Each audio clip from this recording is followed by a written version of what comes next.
3-2 pitch. Gone, and the Royals take the lead in the ninth inning. Eric Hosmer owns the Cleveland Indians. Up the middle, Infante to Escobar. Unbelievable! Are you kidding me?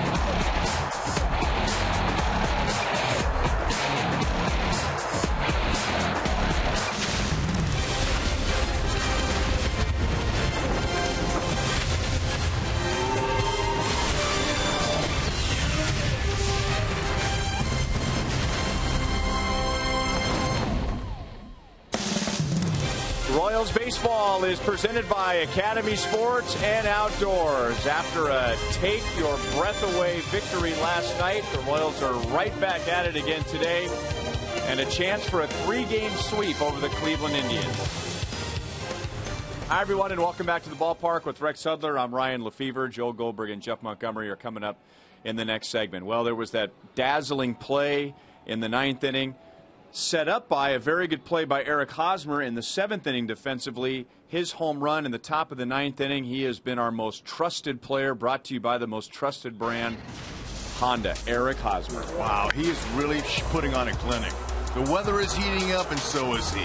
That bat, when he stays short with his swing and uses the whole field. Oh, with the glove! Oh, the glove work. He saves runs with that. He saves errors. And he also hits game-winning homers. This guy's been hot. Bauer knows it, and so does his teammates. A great thing to see Haas heating up here in the second half. It looked like he was on his way to the All-Star game as a starter. As it turned out, he didn't make the All-Star team at all. And that maybe got him going. Our Academy Sports and Outdoors leaderboard. A 10-game hitting streak, and we're not talking about hit here or there to keep the streak going. We're talking about a .525 average. No, he's driving the bus. He is producing, going to all fields. It's trustworthy when you can see Haas step up there with runners on base. You know he's going to hit that ball hard somewhere. He's in a great groove. And then there's this. A play we will not forget for the rest of the year. No doubt about that. And Joel and Monty will go into the Royals clubhouse to get some reaction when we come back.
In Cleveland, looking for the sweep, and can anyone slow down these red-hot Royals? Joel Goldberg alongside Royals Hall of Famer Jeff Montgomery.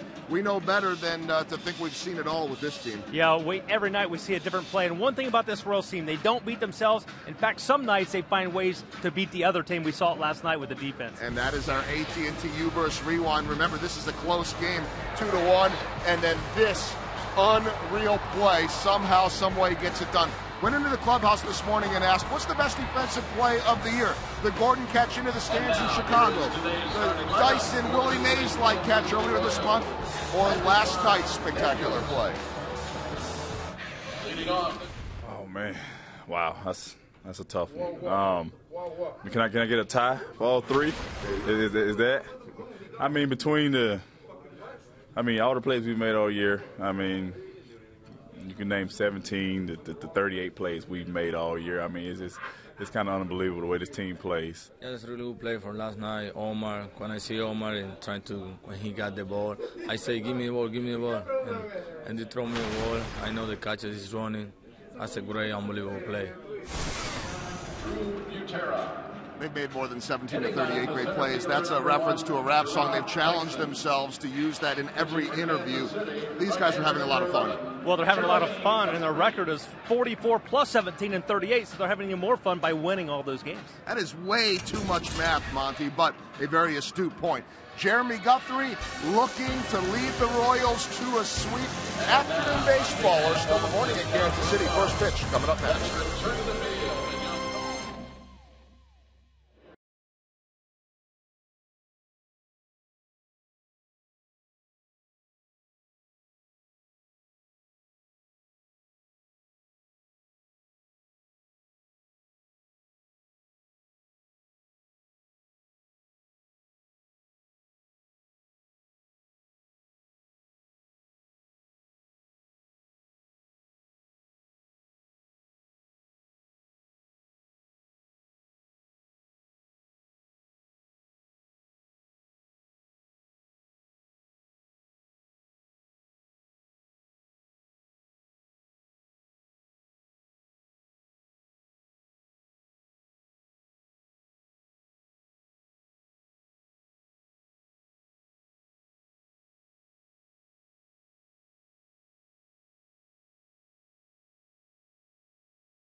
Schools across Missouri, so play it forward with the Missouri Lottery.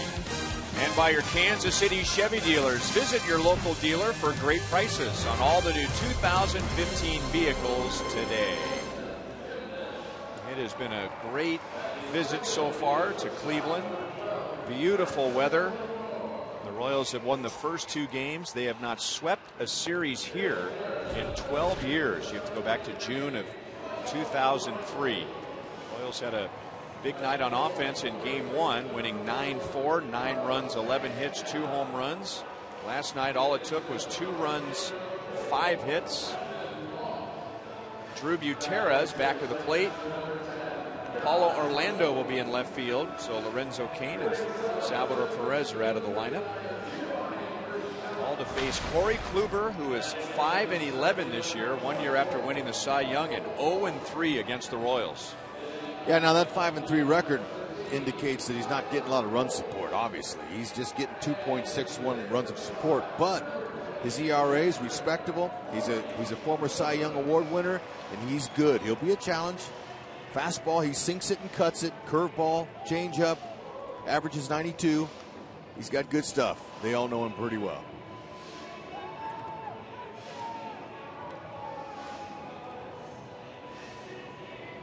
Look at the Indians defensively behind Kluber this afternoon.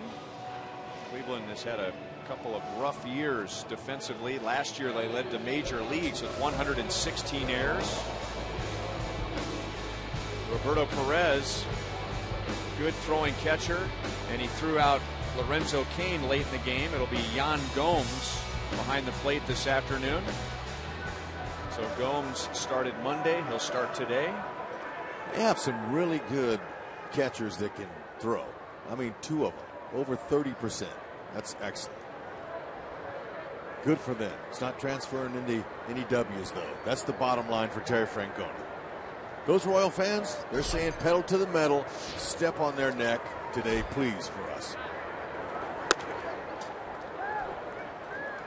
Alcides Escobar, just 1 for 9 in the series, with a double and a run scored. And he didn't swing at the first pitch. Good thing it was up and in. 1 ball, 1 strike. Royals now have a 9-game lead in the Central Division. Largest lead in Major League Baseball, and the Cleveland Indians, who many picked to win the division, are 16 games back. That'll be back into the crowd off the right field line. Kluber knows how the Royals got to him earlier this season. Hasn't beaten them yet this year. He knows they're aggressive. So it looks like with Escobar, just the first hitter and just a few pitches, he's going to be using his secondary pitches. He knows that fastball is exactly what the Royals are looking for. Maybe he wants to pitch a little bit backwards. Kluber cuts it off and underhands in Santana for the out. For the Royals, batting second, the third. Mike Moustakas is 0 for his last 8, but this is a good matchup for him in his career, and especially this year. Yeah, you see where he's looking. He's competing up in the strike zone. When I say competing, that means they're focusing on his at-bats, on what he's doing. He's a new hitter this year. We all know that. He's using the whole field, and this is a good example of what he's done against Kluber.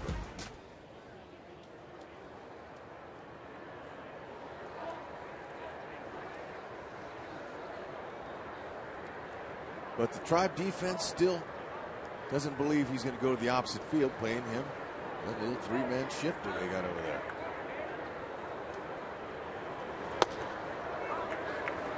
See, he's starting to mix them up. That's first pitch to Moose is an off-speed pitch. Good changeup. On the outer half. He knows that they're hunting that fastball.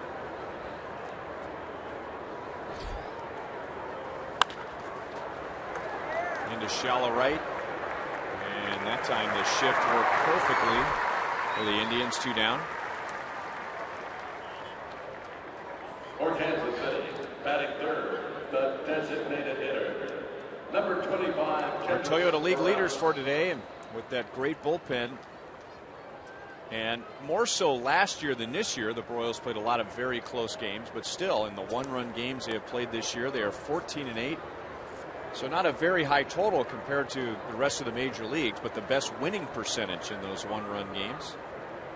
This is a team that believes. They're very confident. They're not beat till the last out the opponents make on them. They are tough.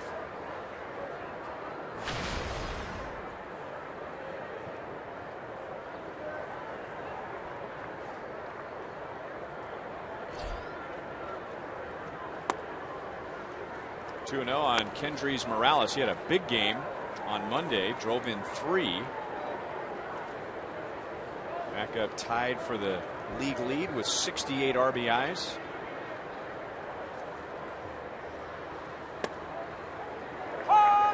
Now you notice that some days Morales wears batting gloves and some days he doesn't. So I asked him, what's the deal? He goes, it depends on how I'm going. If I'm in a good groove and I feel good and I'm getting my hits, I'll stay with the gloves. Corey Kluber gets 3 ground balls, and the Royals are down in order in the top of the first inning.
Jan Gomes back in there at catcher.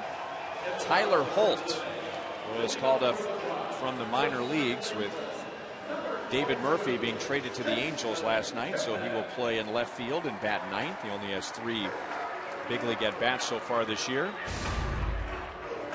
Jeremy Guthrie in the driver's seat, presented by Kia.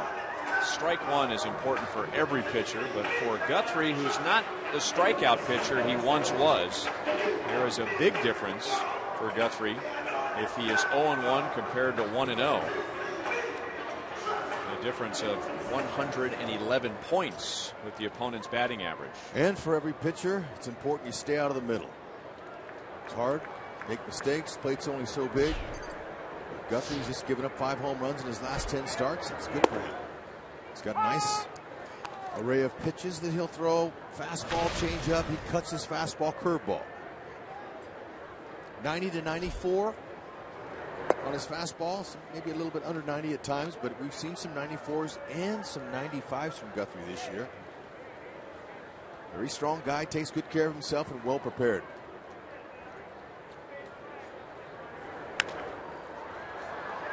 Up the left field line and foul. And if that fell fair, come on, get the white flag out and wave it. That's because all Kipnis has done is get on base. He has come to the plate 9 times in the first 2 games and reached 7 times, going 6 for 8 with a double. But the important part of that right there is he has scored 1 run. He's been on base, seems like every time he comes to the plate, but only 1 of those has turned into a run. No damage. Gotta like that. That's because Royals pitchers have been really good with runners in scoring position. And even with Paulo Orlando playing in, Kipnis drops it in front of him. So now he's been on base 8 of 10 times in the series.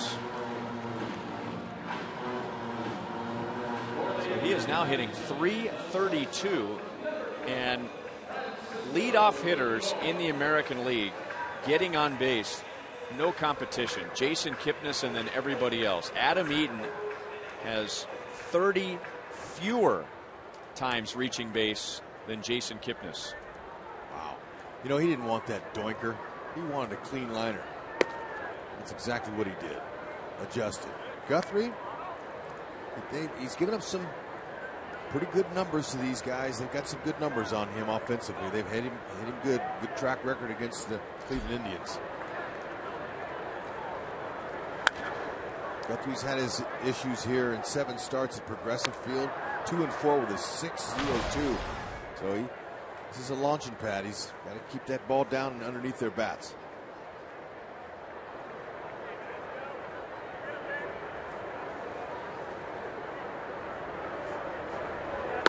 And some of those appearances go back to his days as a Cleveland Indian. He was their first-round pick in 2002. Pitched mostly out of the bullpen and really didn't pitch all that much for the Indians at the big league level. He made a name for himself with the Baltimore Orioles.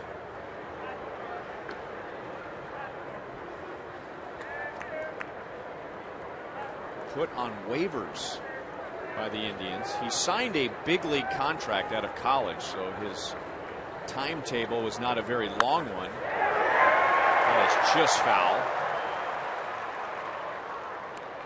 So put on waivers. The Orioles picked him up, and that's when Jeremy Guthrie landed on the map. He's a very talented athlete, but he's got a big heart. He's a competitor. He competes. He's a guy that gets it. He gives back. Not only on the field, but in the community where he is. And that's through the left side.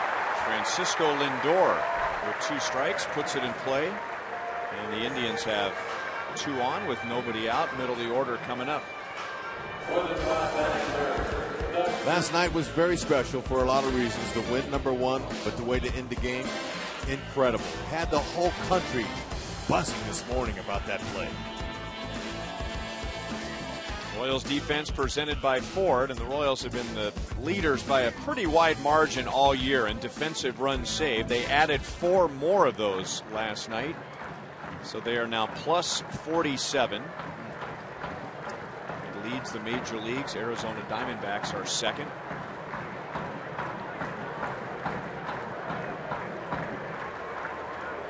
You know, the guys that work up the middle, Escobar and Infante, any double play combinations in baseball really need to work together, and they have a chemistry together. They're used to each other, and they get to know each other. Now, Infante, now with his second full year here, has solidified second base defensively, and him and Escobar know exactly what they're doing. You know, it's like Salvador Perez. It's important that he meshes with the pitchers. And Salvi, his ERA is a league-leading 3.23 with the pitchers. Same kind of chemistry here. Guys up the middle got to work together. They practice the play once in a while. It's not something they practice every day, but they know each other inside out. It's the way they were able to pull that one off. 0-2 on Brantley. He's the DH today. And you know, that's field chemistry. You hear a lot about team chemistry in the clubhouse and stuff, but you know, you got to have it out there too, and it comes by playing together and knowing each other.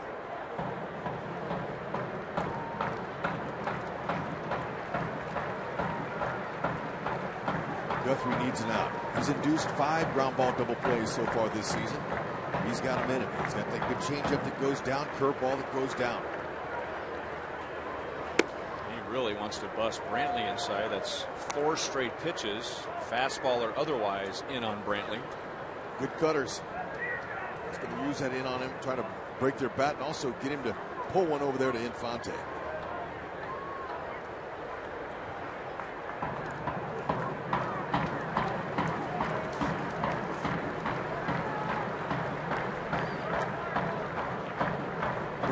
Grounded into 9 this year. When in doubt, talk it out.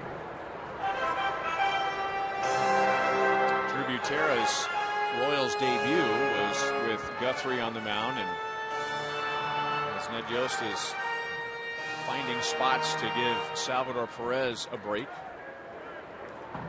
Oftentimes he has paired up Butera and Guthrie.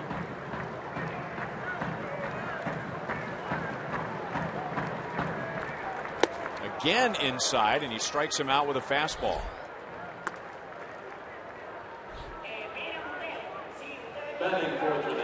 Excellent spot. Nothing out over the plate. Butera and him had it figured out. Beat him inside. That's some good, firm, 4-seam fastball action there. Guthrie not afraid to pitch inside. Like the fact that he's hit 5 batters. He's not afraid to come inside. If one gets away from him, oh well, take your base. Sorry.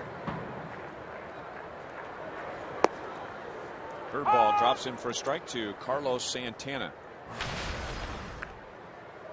One of the issues the Cleveland Indians have gone through during this last losing streak is they're not hitting with runners in scoring position.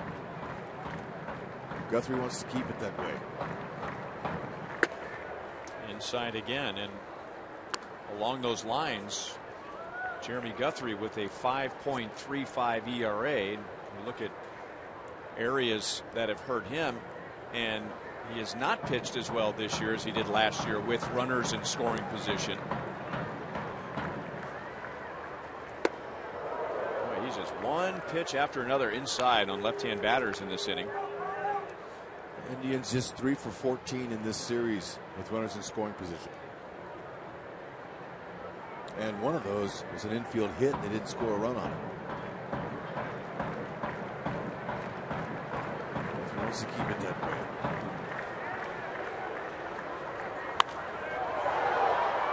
Impressive, but foul. Got to be able to keep that ball down. 12 double plays Santana's grounded into. It's one of the guys that's got good numbers against Santana. Or excuse me, Guthrie. Keep it down, use that defense like he can.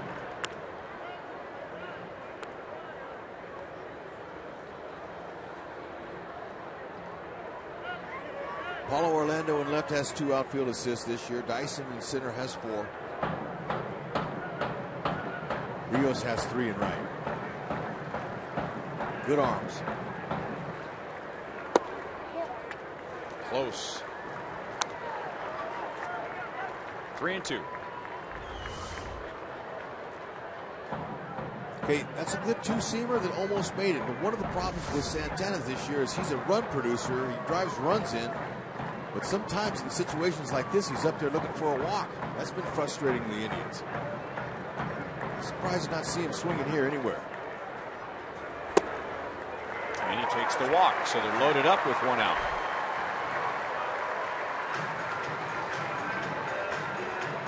For the Indians batting fifth, the right fielder number 44, Brandon Fox.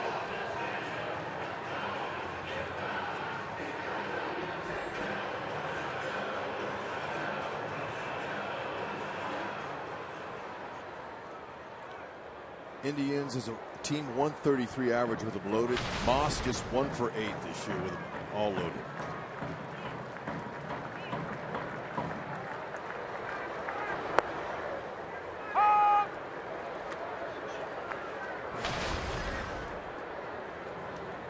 Another guy with good numbers.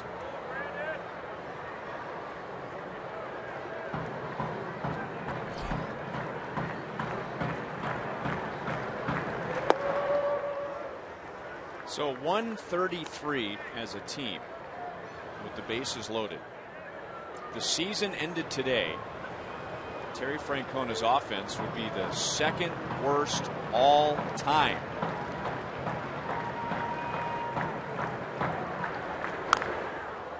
One ball, 2 strikes. Only the 2012 Houston Astros, who hit 130 with the bases loaded, and a lower average when the season was over.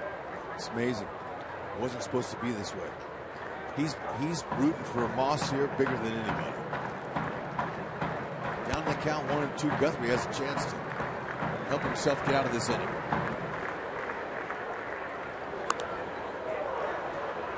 Didn't mean to make contact. Still 1-2. Like I said earlier, Guthrie's not afraid to pitch inside, and against a guy like Moss, you don't want him to be able to get his hands out there and extend it. So Guthrie's ahead in the count. He's able to execute that pitch inside. Maybe he'll work a little ground ball away.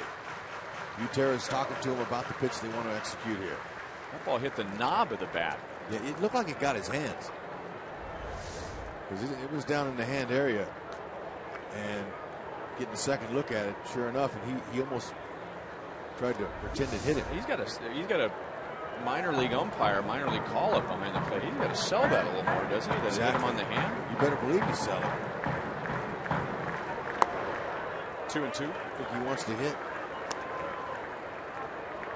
One of my first at-bats ever in the majors, Al Nipper threw me a fastball inside. My bat angle was level, and it hit off the barrel, and I pretended like it hit me in the hand. And I remember Richie Garcia was the umpire, and he said, "Did that hit you?" I said, "Yeah." And I had my batting glove on. He goes, "Take your glove off. Let me see it." Guthrie, big strikeout, 2 down. So I was a little nervous. I was going, "Oh no!" I basically just faked the umpire out. And I'm a young rookie. I don't want to get in trouble, so I kind of pinched myself as I was taking my glove off, and I showed it to him, and he goes, "Take your base." And I went, phew. And I got over to first base, and Nipper's looking at me going like this, going, "It hits you?" But sometimes you can get on base by just acting right. Guthrie, 1 out away from getting out of this early jam.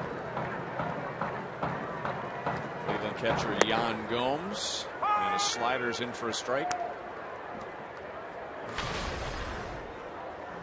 Indians had 2 on, nobody out. Bases loaded, 1 out.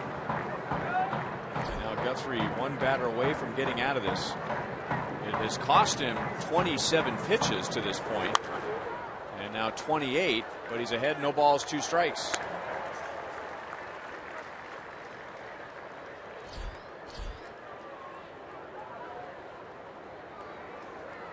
Chris Young had a long first and second inning, but pitched around the Indians. He had men on base all over the place, but couldn't score in the first 2 innings against Young. And now Gomes is hit. So all that pitching inside cost Guthrie, and the Indians get a cheap run as Kipnis comes down from third.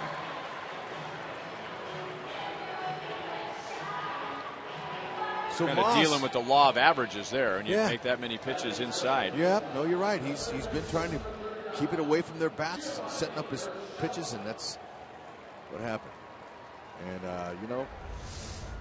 if that's all the Indians can get, Guthrie did a good job.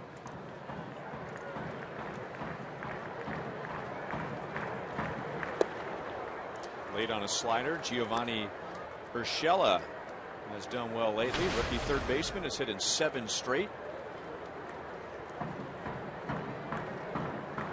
2 for 7 with a walk in this series. And now he has Lindor at third, Santana at second, and Gomes at first. Left center field. Dyson's in center field today and brings it down. So a hit batter gets the Indians on the board. And at the end of 1, Cleveland leads 1-0. Nice job.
dog strapped to his back. He's got his Royals t-shirt. He's at the ball game. He's got a cold drink. Making memories here at Progressive Field. And speaking of Royals memories, have you heard about the Royals Memories program? Download the Ballpark app for more information. A lot of on the field opportunities, such as playing catch in the outfield, taking in summer fireworks on the field, and many more. All experiences are available for purchase each game exclusively through that MLB.com Ballpark app. 1-1 to Eric Hosmer, who's having another big series against the Cleveland Indians. Had a heck of a year against Cleveland, a heck of a career against Cleveland. Slider's a little high, 2 balls, 1 strike. I asked him earlier, why Cleveland? And you can guess what his answer was. I have no idea. I see the ball well against them. That's what they all say when they're going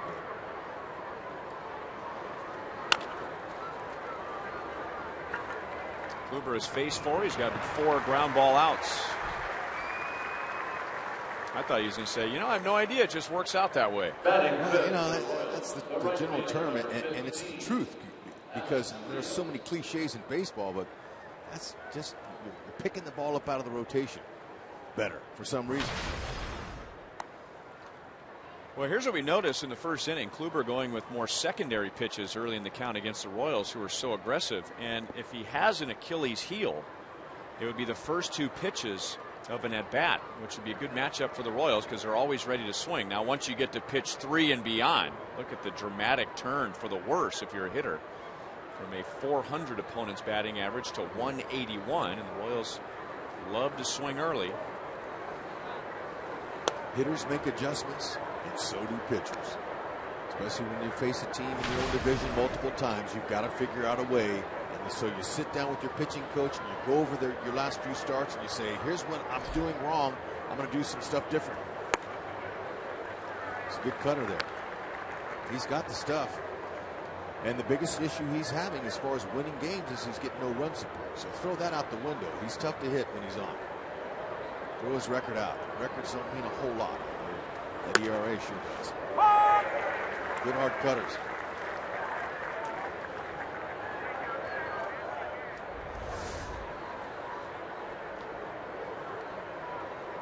Holmes having a hard time staying on that, catching it.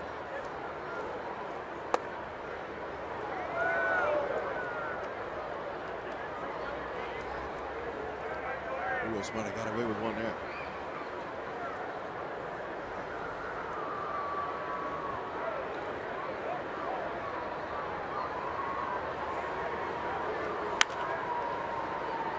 Still 2-2. Orioles 4 for 13 in his career off of Kluber.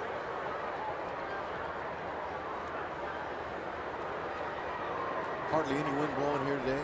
A little bit, maybe blowing in from left field. This wind doesn't hold anything in here.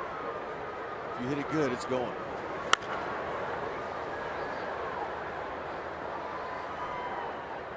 That nice home run that Hosmer hit for his 11th of the year last night had topspin on it. He topspin that over the wall and about the first 5 rows down to over the 325 sign.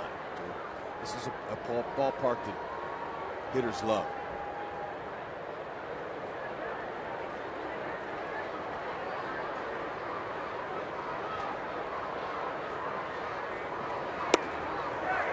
Breaking ball got him looking. That's Kluber's first strikeout. 2 down in the second. Batting 6 for the Royals. Number 14, second baseman. Good hammer. He's got a good curve over the top. Fooled him. And that's why it's even more perplexing that the Indians and the White Sox, with their bandbox ballparks and the hitters that they have, aren't tearing it up in home runs. It sure does help when you have a hitters friendly park.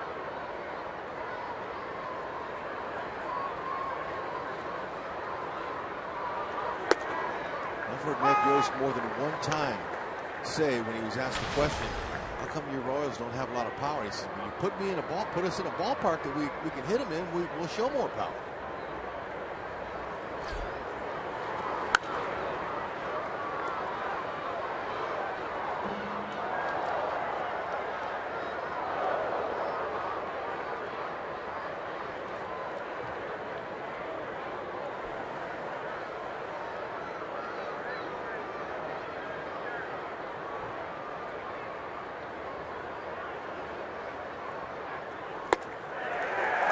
They're 6 up, 6 down with 2 strikeouts.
Indians got their run on a bases loaded hit batter on an 0-2 pitch. Yan Gomes getting an RBI, scoring Jason Kipnis. Michael Bourne, who has led off for most of his career, bats 8.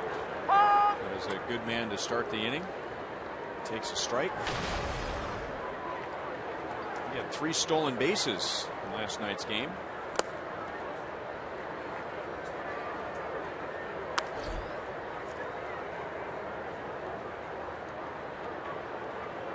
Cleveland trying to generate any type of offense they can. They were desperate last night, trying to run on them. That's it good.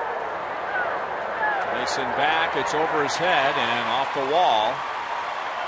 And Bourne is at second base with nobody out.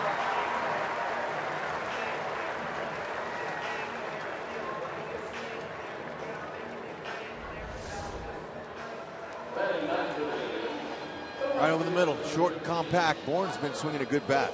He did last night too. It's very short to the ball. Swing looks good. Hitting it where it's pitched. Staying in the middle of the field mainly.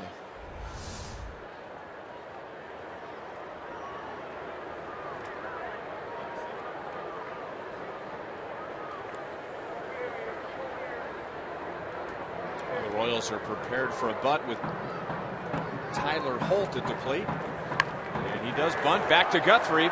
Play at third, and Michael Bourne is in a rundown. And they're going to say that Michael Bourne is out of the baseline, or are they calling for obstruction? I believe it's interference. He's sending the runner back to first base. Guthrie made the right decision. Bourne didn't. Just want to keep going and continue your slide there.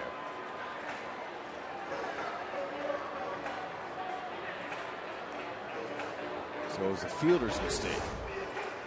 So it's unfortunate they're not going to get an out of this, but here it is. Moustakas, you want to peel off towards the outfield. He stayed in, and that allowed Bourne to be able to get a free base.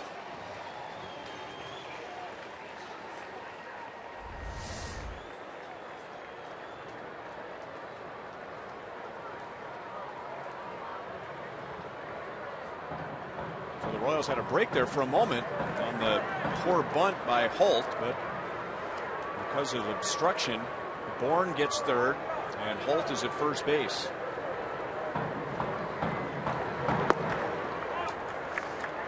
Cleveland could use a break, and there's one that went their way.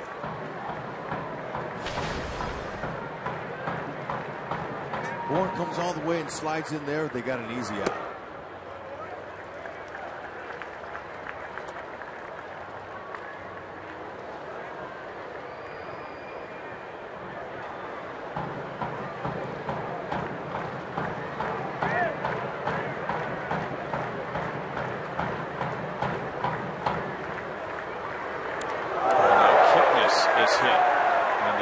Are loaded with nobody out. Kipnis is mad, and now here we go.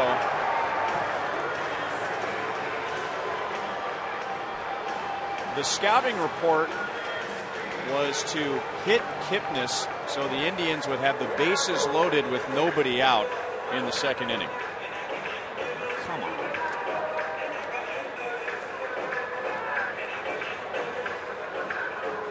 Told you Guthrie came in with 5 hit batters. Now he's got 7. And you know, when a guy misses that far, sometimes the hitter gets a little nervous. But, you know, Guthrie's going to have to work out another bases loaded jam. First inning. I don't know why you'd get upset at a guy like that. You're getting ready to put it on him again. 31 pitches Guthrie had to throw in that first.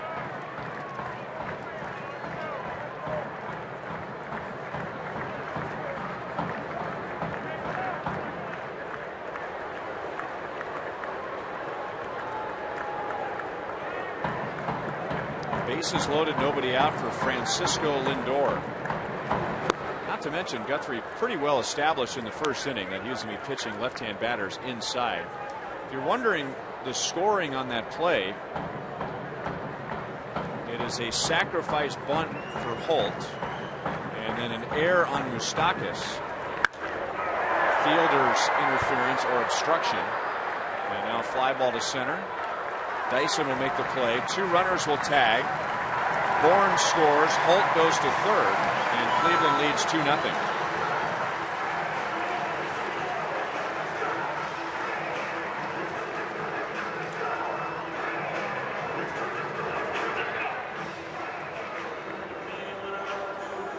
At the plate for the Tribe, the designated hitter, Michael Brantley. And now first and third with 1 out to Michael Brantley. And let's see what Brantley does here as an adjustment, because Guthrie just one pitch after another inside, inside, inside, and struck him out swinging at a fastball inside.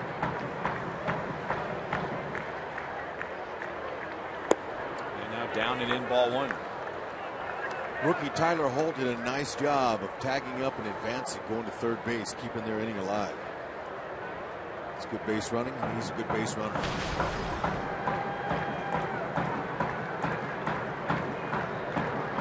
Brantley's probably telling himself, you got me once, you're not going to get me again. Low again, 2 balls, no strikes.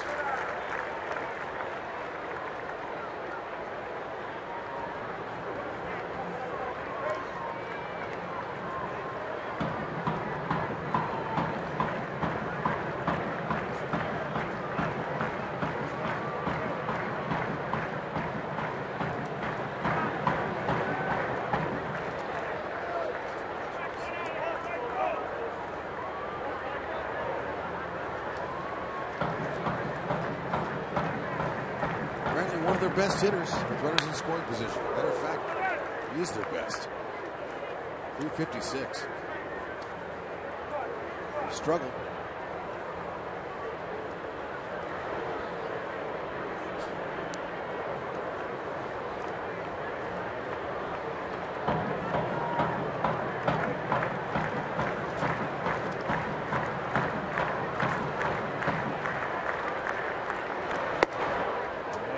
Inside.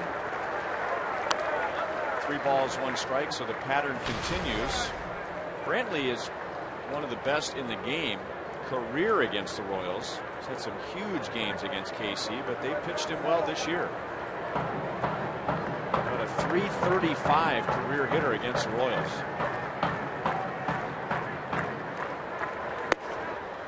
And that's called a strike. Almost the same location. Now full count. Guthrie executing inside today. Doing a nice job. Just got the corner there. You know, you can see Bradley. He's crowding the plate. He's up. He's right up on it.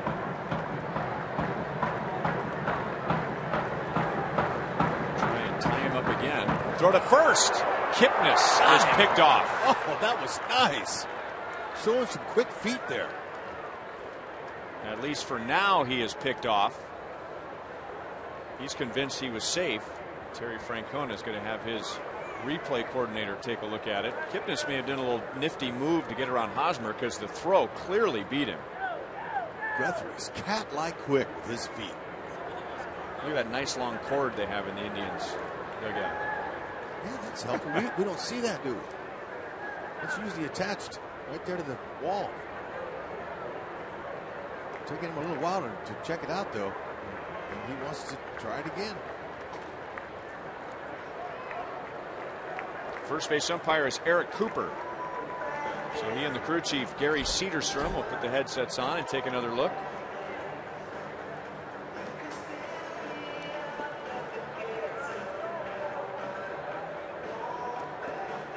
And it was so quick, I barely saw it. Guthrie, before he even came set on his way up, it's when he did it. Sometimes that's the best time to make a move like that over there. First, watch it.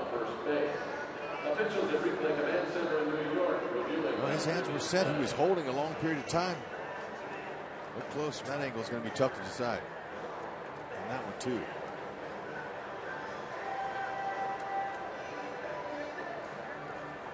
Yeah, Guthrie was holding long, and then he spun and fired. And he had a little, Kipnis had a little jab step towards second.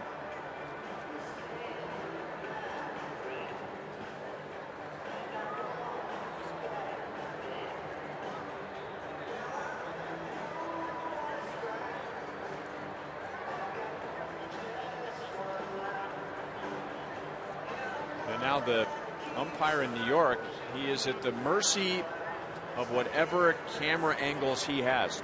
Kipnis may very well have been safe, but unless somebody got a good shot of it that gives clear and convincing proof that he was safe, this is the best one that we have.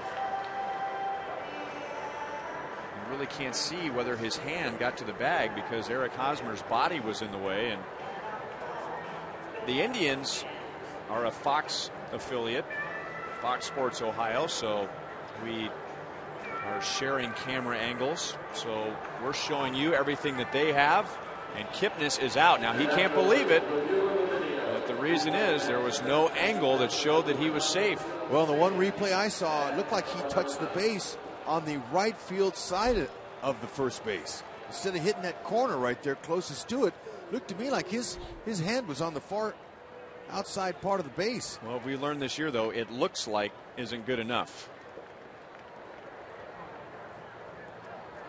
So that's huge. And now Guthrie's one strike away from getting out of this, allowing just the one run. At one point, the Indians had the bases loaded, nobody out. And again, pitching Brantley inside. Guthrie helping himself. Kluber, I'm sure if we showed you a shot of it, he wouldn't look overjoyed, but inside he's saying, we got 2 runs already. Into shallow left field. Paulo Orlando makes the play. So the Royals are down 2-0. But the Indians had the bases loaded, nobody out, and they get one.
challenge, and he was still out.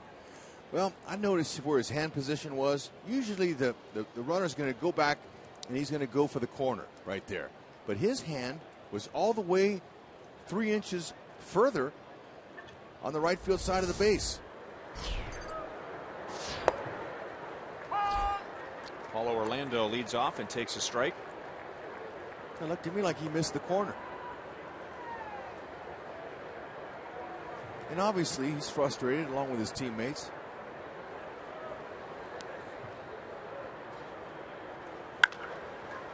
Up the middle, Lindor. Good play. Indians are very high on the rookie Francisco Lindor.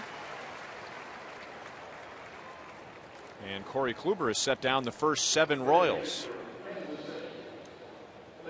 Time now for you to tweet your strongest fan photo. Use hashtag KCDataStrongFan, and you just might see yourself in an upcoming broadcast brought to you by T-Mobile.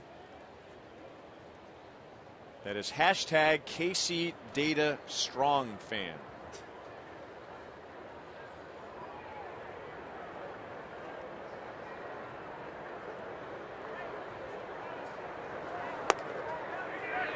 Drew Butera won around on appeal to Eric Cooper, the first base umpire. The Royals have been able to give Salvador Perez quite a bit of rest over the last 2 series.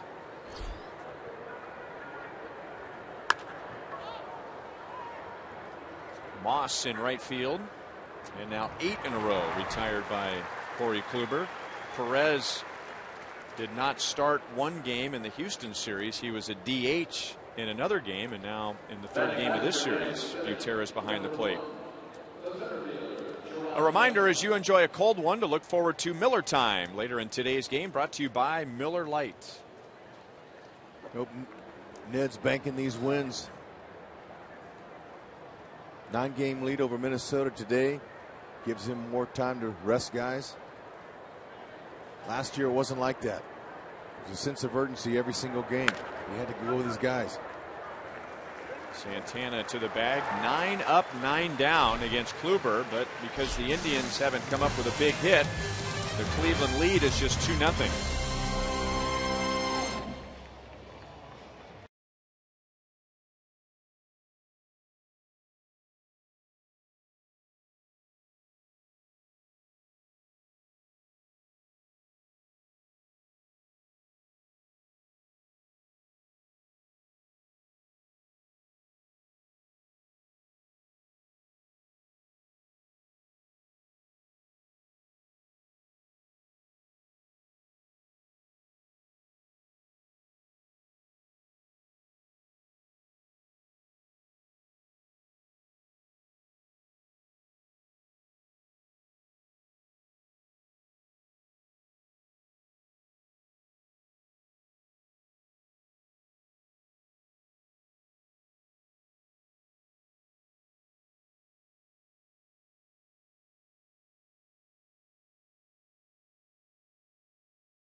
Around you, call 1-800-PICK-ATT. By Panera Bread, avoid the lines. Order online with rapid pickup at delivery.panerabread.com. And by your Midwest Ford dealers, visit yourmidwestforddealers.com. Well, in Cleveland, so close to the lake, you never know what you're going to get when it comes to weather. These 3 days, the weather has been fantastic. Weather's gotten a little bit nicer, a little bit warmer each of the 3 days. Carlos Santana, Brandon Moss, Yan Gomes Coming up in the bottom of the 3rd inning. Up into that bright sky. 3 Royals right there. Who's won it? Who's going to get it? Escobar.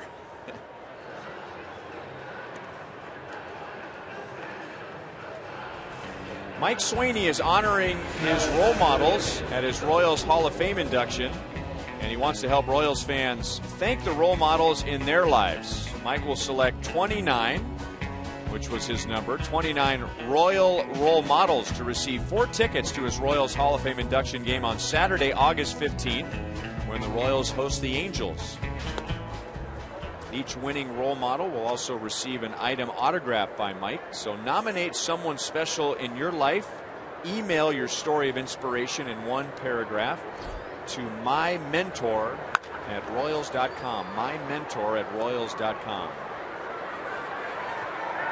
Dyson has priority out there, so he calls off Escobar, who wanted it again, and Brandon Moss is 0 for 2. Yeah, I'm not surprised Mike Sweeney having a nice little touch to his Hall of Fame ceremony. You know, he's a wonderful human being, big heart. I'm glad his dad's okay. Looking forward to that date. I know he is, and his family. Big Country is what his dad's nickname is. And he used to come to all those Angel games, you know, when Mike was playing for the Royals, and we would show him on our air, Big Country. Talk about him, you know, and what he does, and he was a great coach for a long time. This is going to be a wonderful ceremony. I can't wait for that. I got a text from him last night. He said Haas is the new Indian national. Remember how Sweeney wore him out? He's willing to give that title. Watch out. Look out. Oh, right in the sun. Nothing he can do about it.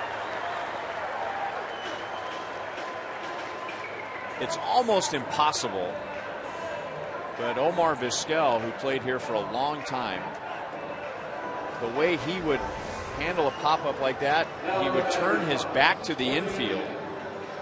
So he would take the sun out of the play. He'd be looking toward the left field scoreboard, wait for the ball to come over his head. So he was looking away from the sun, but he had a lot more practice with that than Escobar does. Escobar's only here 3 series a year, but when it's right in the sun, there's nothing you can do. Too bad, because Guthrie is looking for a 1-2-3 inning.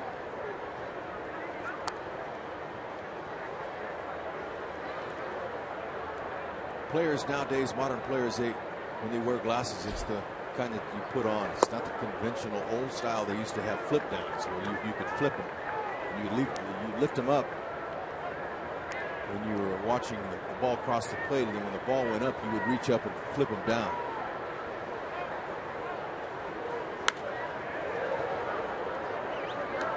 Two and one on Urshela, who flied to center in the 1st inning.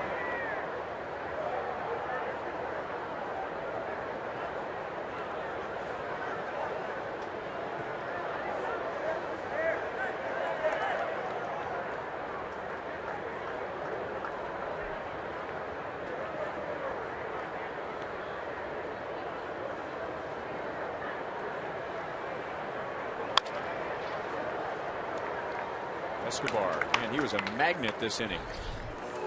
Guthrie faces only 4. Indians lead 2-0 at the end of 3.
DraftKings gives us the players to watch today. Mike Moustakas, good numbers against Corey Kluber.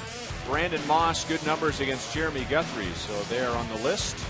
Go to DraftKings.com, enter the promo code BRoyal to play daily fantasy baseball for free. Corey Kluber has 3 perfect innings.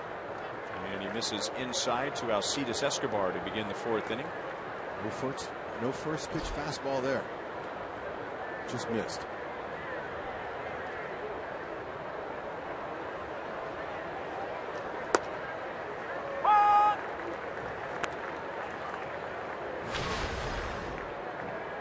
Corey Kluber has the worst run support in the major leagues.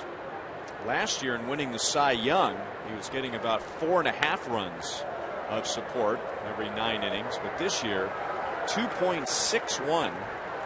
His ERA is not great. It's 3.59. But with an ERA like that, the pitcher should be better than 5 and 11. And usually run support is the main culprit. And it is in the case of Kluber. Kluber was an 18-game winner last year, 18-9, winning the Cy Young.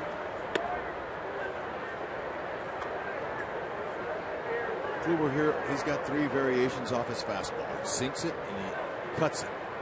And he's got a 4-seam fastball that he'll use up in the zone to try to get guys with 2 strikes out.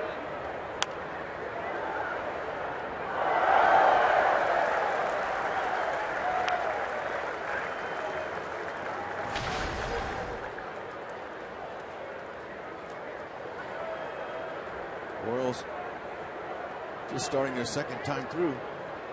Those numbers there sometimes don't always work in that order, but overall he's done a lot better 2nd time through.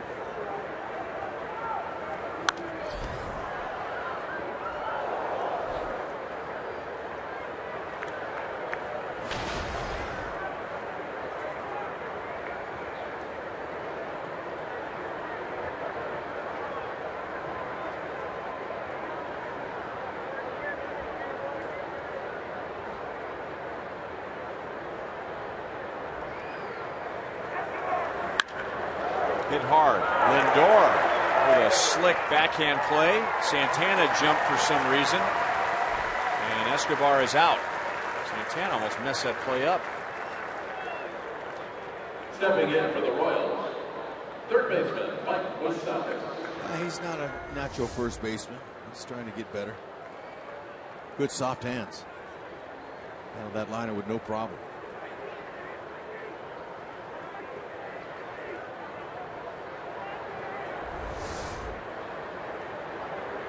There's the shift for Moustakas. Hit the ball hard in the 1st inning, but grounded out to Kipnis in shallow right field. Outside from Kluber. Pitchers and hitters learn a lot about each other after that 1st time through the order.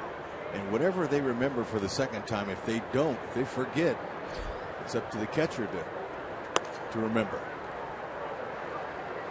As far as Kluber going against the hitters, you know, they have a game plan. Before each game, they meet for 15 or 20 minutes and they talk about the lineup. And of course, the night before, last night, Kluber was charting the game, so he's following what they were doing against Bauer. That'll drop foul. Urshela went a long way out from 3rd base.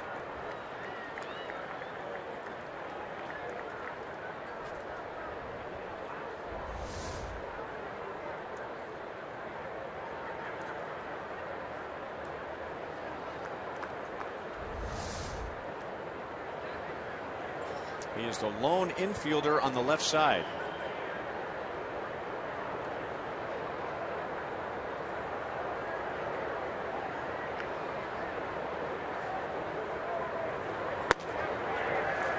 Two. They have changed the location of the lone infielder on the left side, and as I say that, Urshela moves, normally playing in that position, but Moustakas has a couple of hits to left field, so before 2 strikes he was in the middle of the infield, and then Moustakas down on strikes. Kluber has struck out 3, and he's retired the first 11 today. At the plate for Kansas City, the designated hitter, He's got his defense placed just right. Some Royals have hit the ball hard. There's a couple guys lining, but overall his stuff looks good, and he's made some adjustments with more off-speed stuff. And we saw the same thing last night from Trevor Bauer. Bauer used his curveball and his changeup a lot more than the previous time he faced the Royals. So Kluber's taking the same page.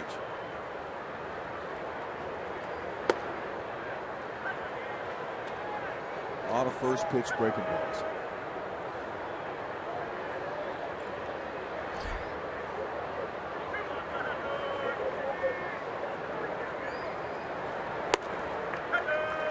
One and one on Morales. He grounded out to Santana at first in the first inning. Has a little cutter out over the plate.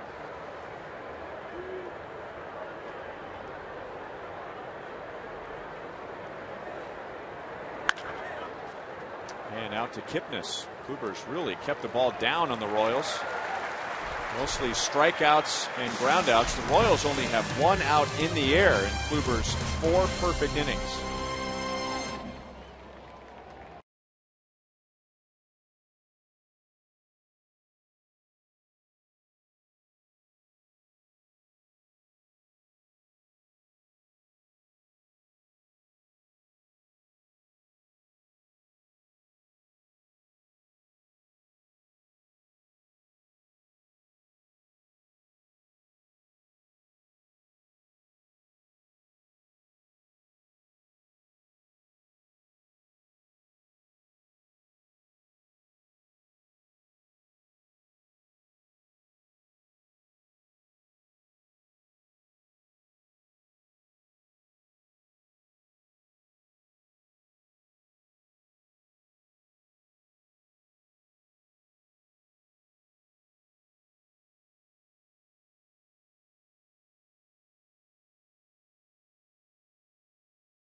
There is no better place to spend your Friday nights than at Kauffman Stadium, where you can stock up on dollar hot dogs and peanuts for Buck Night, presented by Visit KC.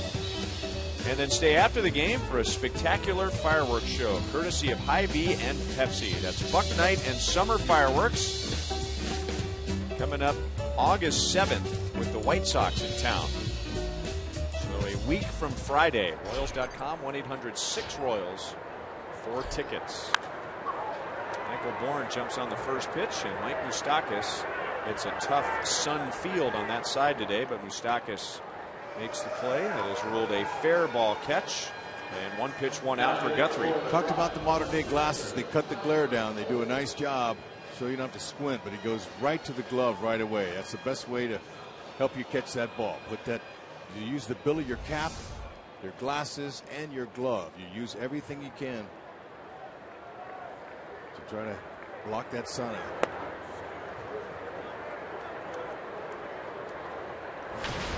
Guthrie is finishing up his second time to the order, which has been the toughest time for him this year. He had more trouble first time to the order today. Back to Guthrie. Over to Moustakas. No way. And the Indians are saying, "Are you kidding me?" Guthrie had a little spring in his glove, but wouldn't you know it, bounces right to Moose. He bare hands it and routinely threw him out. Wow, this reaction. Ooh, Guthrie. Would have been a clean base hit. Ooh, man. You know, The ball hit his glove on the first base side of the mound, and in trying to get out of the way, his momentum caused him to fling it over to third base. The Royals have had more ricochet outs, or more one guy deflecting to another guy outs, I think, this year than maybe the last 5 or 6 years combined. Yeah, the two I remember in the one inning for Blatt, one Moose deflected to Escobar. Dyson to the track, at the wall, makes the play on Kipnis. So Guthrie, who had 2 long innings to begin today, has had 2 short innings to even out his pitch count. Indians down in order for the first time today.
Those two are not in the starting lineup today, but always having fun. Our University of Kansas Hospital injury report. Well, sad for the Blue Jays. Jose Bautista removed last night with a cramp in his right leg, but the Royals won't be sad if Bautista is not available for that 4-game series, which begins tomorrow night. So the Royals are headed after today. 4 games in Toronto, followed by 3 in Detroit. Eric Hosmer, Alex Rios, and Omar Infante. 8 months.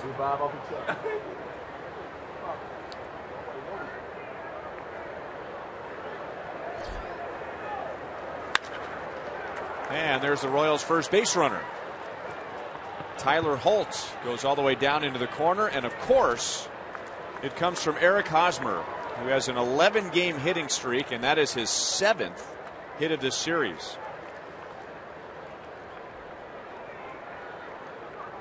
Stepping in for the Royals, the right fielder. That makes 5 Royals with 20 or more hits, including Zobrist. I mean doubles. 20 or more doubles. 5 guys. It's a doubles hitting team. See if they can expand on it here.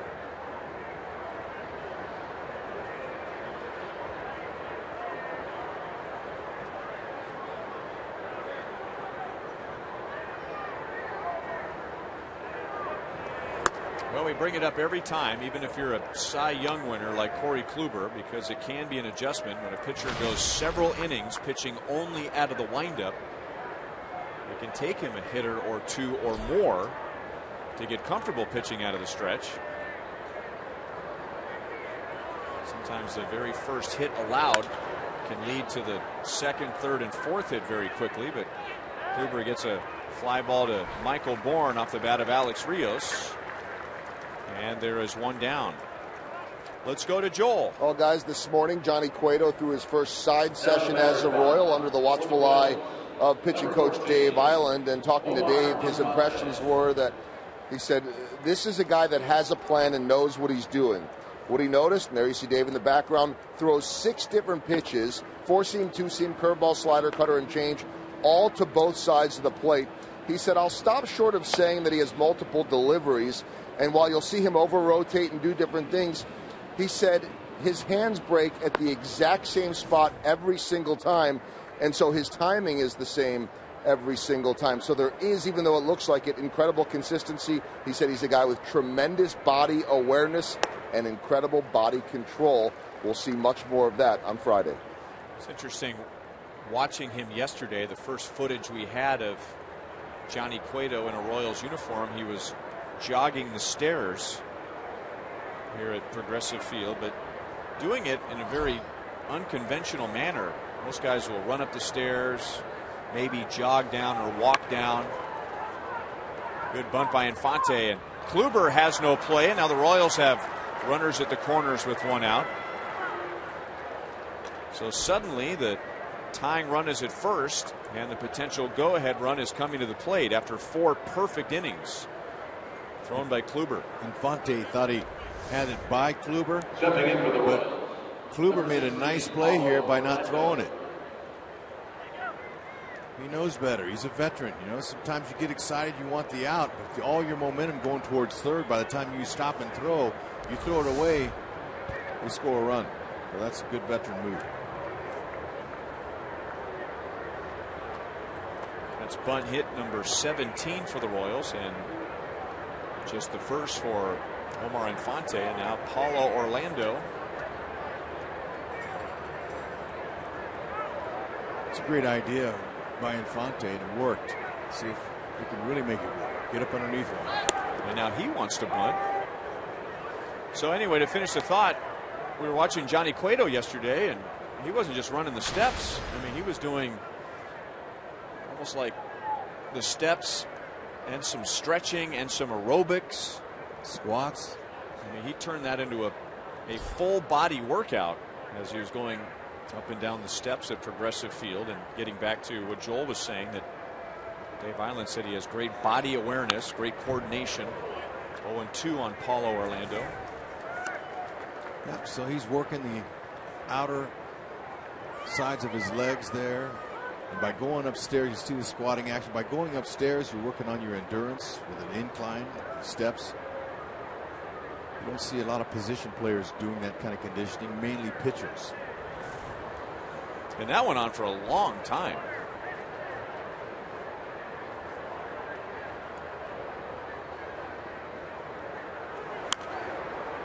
Fouled away by Orlando.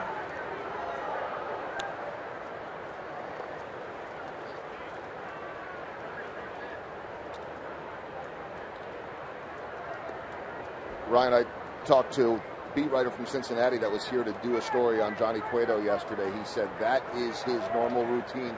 You will see him out there doing those stairs all the time. And I asked Johnny about it. He said every day after he pitches, and pitchers have their running routine, that is his deal. Pretty intense. And for Cueto this time around, it was 2 days after his start, because he found out he was traded 1 day after his start. So he had to go from Denver back to Cincinnati, where he has a home, and pack up, get ready for the move to Kansas City, and then join the team here in Cleveland. So his routine is 1 day behind, and that's why he'll pitch on Friday instead of tomorrow. Tomorrow would have been his normal 4 days rest. But the Royals want to give him a little extra time to get acclimated.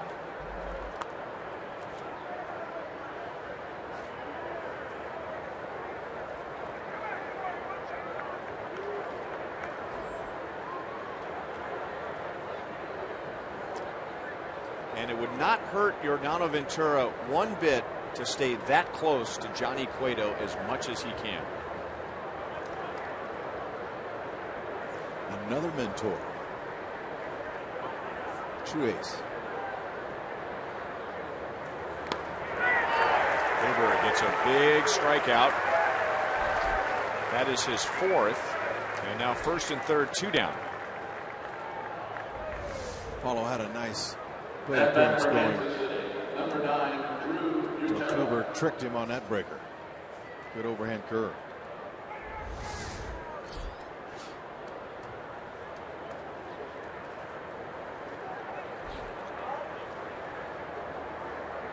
Well, the Royals, as you know, are the best in the league with 2 outs and runners in scoring position. And the way Kluber's going today, you have to wonder how many opportunities the Royals are going to get.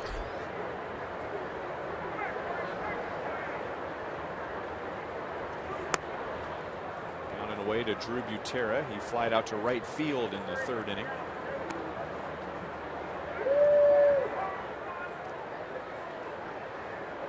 Kluber's got 6 wild pitches on the season. Third baseman is back. Ursher. You never know. I mean, it wouldn't be a bad opportunity to try another bunt. Stay hot one. Get that run home. That'll be back into the crowd. Butera can do the little things.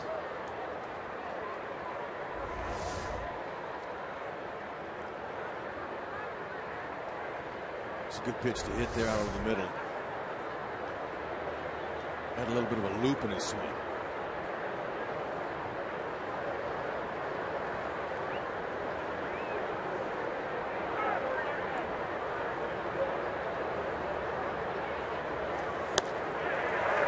One and two.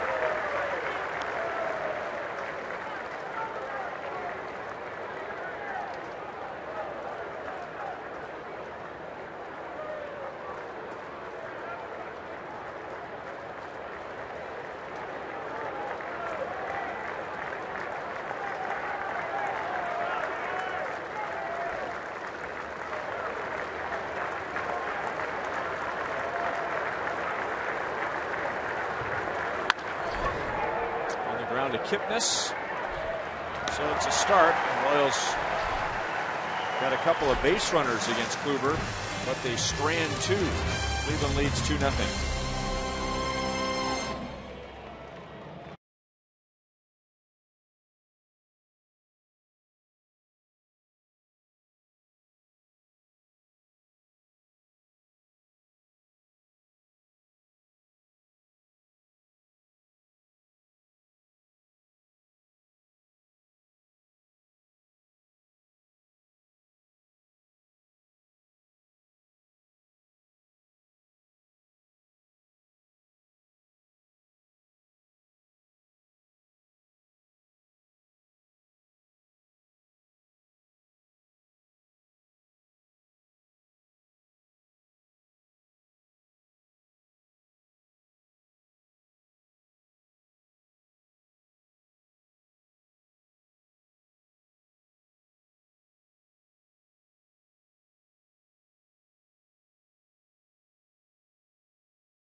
The Royals were done. High-scoring affair. And then this in the 9th inning. Jung-Ho Kang for Pittsburgh. We just saw him. Glenn Perkins saw too much of him last night. Perkins, by the way, as the Twins lose that game, Perkins is 14 ERA, 14+ since the All-Star break. Royals comfortable lead in the standings. That's Johnny Cueto on the right. And that's another John that we saw. We'll show him again in a minute on the left. Great play by Mike Moustakas fielding the bunt on Francisco Lindor, and his buddy Eric Hosmer there for the scoop. That bat boy, a clubhouse attendant, We'll see one more look at this play. His name is John, guys. But he's been getting a little bit of grief, as you can imagine, over the dreadlocks. Now, let's go back a little bit. Prince Fielder maybe look a little bit like him. Miguel Cabrera nicknamed him Prince a couple of years ago when Detroit would come into town. Now the Royals are calling young John there on the left Cueto Jr. Or just Johnny, right? If his name's already John. I don't think they know his name is John. I think they have no idea. They're just calling him Cueto Jr.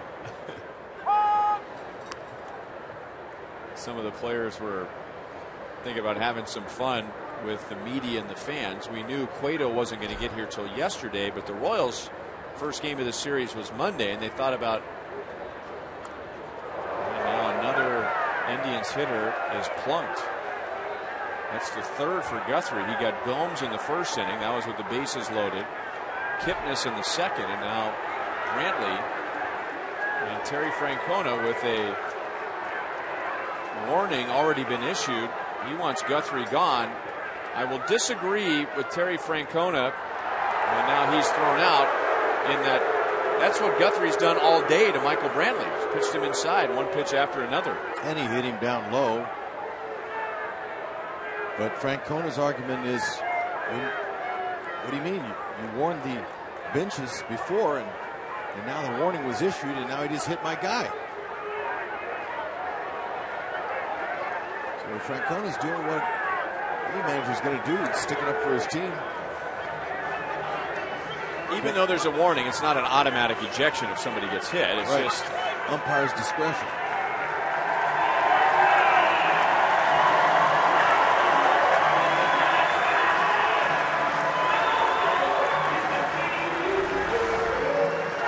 Set up inside.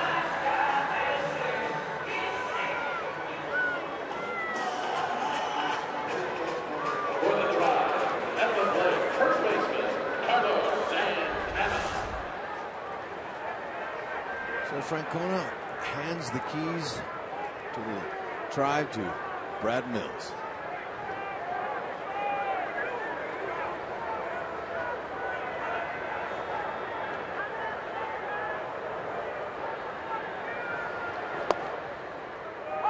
I don't think any of Guthrie's hit batters were intentional today.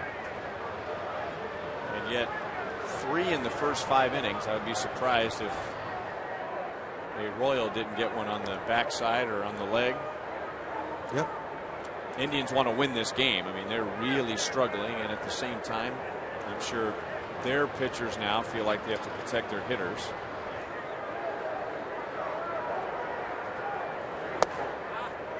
So if Kluber drills one of the Royals, depends on where he hits him, and in the umpire's discretion, if he thought it was intentional, he might get run. See, that's the, that's where the umpires take the policing out of the players' hands. Tyson makes a play in center field. I agree with that statement. Vote for the Royals Player of the Month at rallyhouse.com. You'll be entered to win a majestic prize pack from Rally House. So time was, with no warning, Corey Kluber could nail a guy on the leg or the backside, and you could say, well, okay, we're all even. It's just the way it goes. You hit a couple of his guys, he's going to come back and get one of yours. But now with the warnings, Kluber, who has given up just 2 hits in 5 innings, and the Indians, I mean, they are really reeling. They've lost 8 straight at home. They have lost 6 in a row, 10 of their last 13. They want to win a game, and if you got an inexperienced umpire behind the plate, that's just a fact. That's not a judgment. And if Kluber decides to plunk one of the Royals and Tom Woodring thinks it's intentional, he might throw out Corey Kluber. And then Brad Mills would go because he is the acting manager now. The pitcher and the manager are immediately ejected after a warning. And that's where the umpires take an uncomplicated situation and make it complicated. There's no bad blood between the Royals and the Indians as far as we're concerned before today. But now the situation's muddy.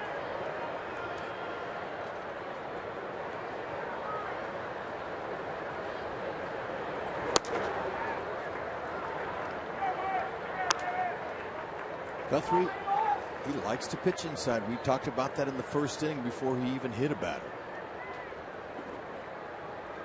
He's not afraid. Comes inside, and that's part of his game. Keeps him off the outside part of the plate. Swinging 3-0. And Paulo Orlando will make the play. So a hit batter. Brantley is stranded, and at the end of 5, it's still 2-0 Cleveland.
Our contestant is Shelby Culver from Kansas City, Missouri. If the Royals hit a home run in this inning, Shelby wins $1,000. If the Royals hit a grand slam out of the park, Shelby wins $25,000 from Sonic and the Royals.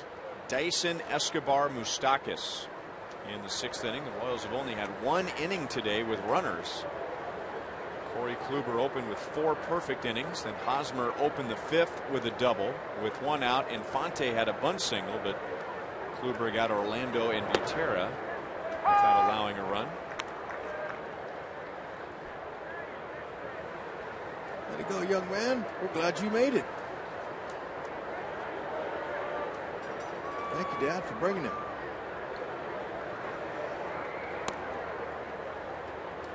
Still got a little time before school starts.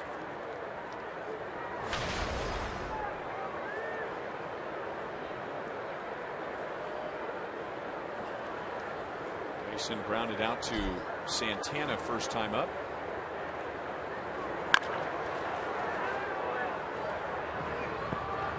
Kluber will just tag out Dyson.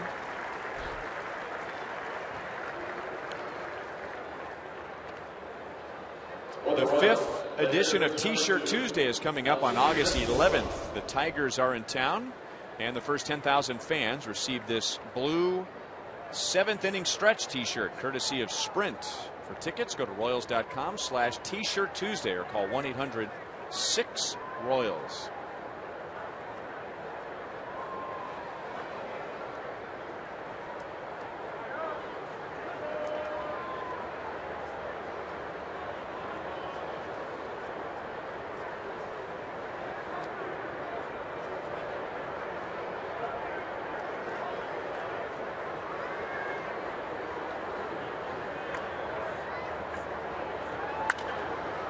A rare pitch that is up and in the strike zone, and Escobar flies out to center field. He is 0 for 3. Otherwise, Corey Kluber, he's done an outstanding job of keeping everything today at the knees or below the knees.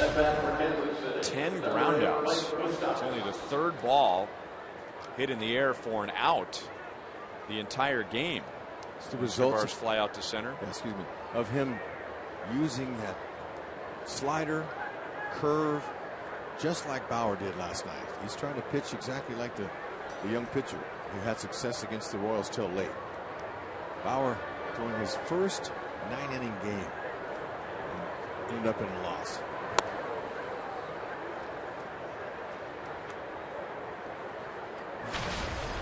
Mike Moustakas has grounded out sharply to Kipnis and struck out.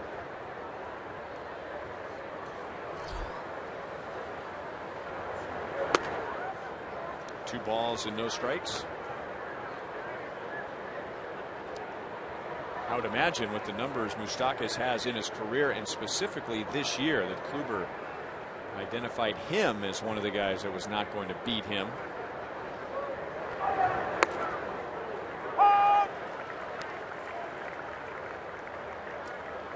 That's a great spot for a 2-0 pitch. Fastball, but away. He was going to make him to go to left field. Didn't want to miss out over the middle. It looked like it's a little bit out of the grid.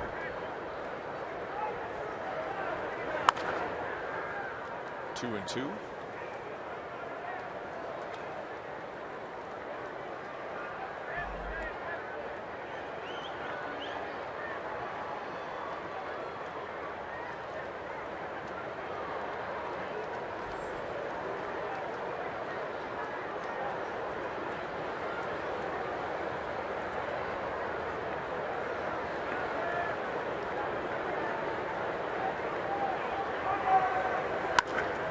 And he does go to left field. So that puts an end to an 0 for 10 for Moustakas, and he's on with 2 down.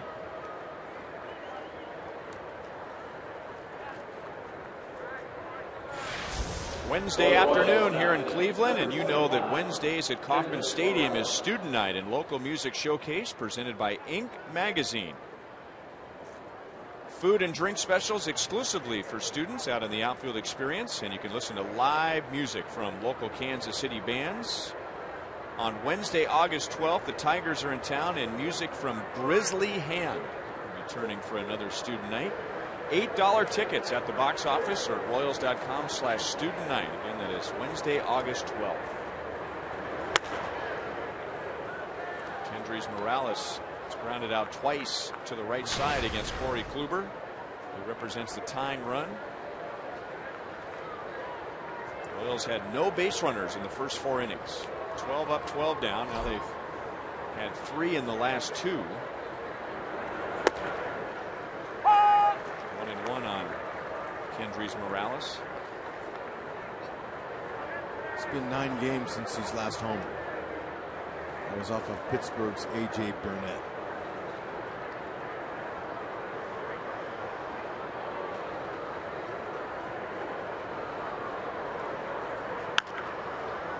Half swing and down to the count. 1 ball, 2 strikes.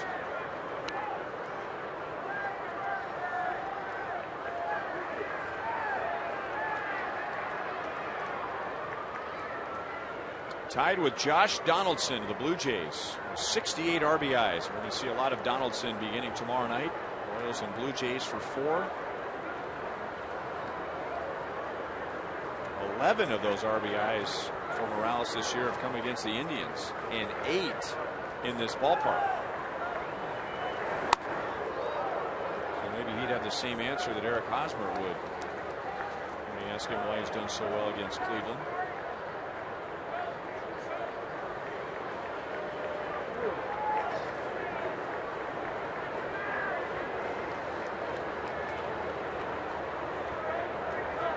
Hosmer is on deck. Royals' hottest hitter, hoping for a chance to bat with a couple of base runners in the 6th inning. Morales is down on strikes. 5 for Kluber in 6 scoreless innings.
Across the Midwest to enjoy a game at Kauffman Stadium. It's the Forever Royal Fan Express, and fans in designated markets will have the opportunity to win a trip to Kauffman Stadium. And the next stop is Lincoln, coming up on August 8th. Go to Royals.com/Fan Express for more information. Jeremy Guthrie on for the 6th inning. Indians really worked on his pitch count in the first 2 innings, but he's been more efficient over the last 3 as we welcome in Jeff Montgomery. Chris Young started last night, Jeremy Guthrie today, and the assumption is that one of those 2 are going to be shifted to the bullpen when Johnny Cueto is added to the rotation on Friday. Now the Royals have some time to make that decision. I don't think it's till Tuesday till that spot will come back up again.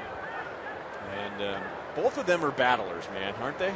Well, they're both going out understanding the situation. They're professionals. They know the situation. But I think the real thing is, we talk about this all the time. Sometimes these things have a way of working themselves out.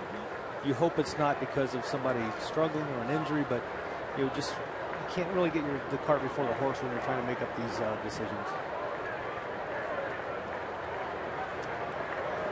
And I'm sure the modern day Ned will use all of his coaches, get all of his opinions from everybody before they make a decision.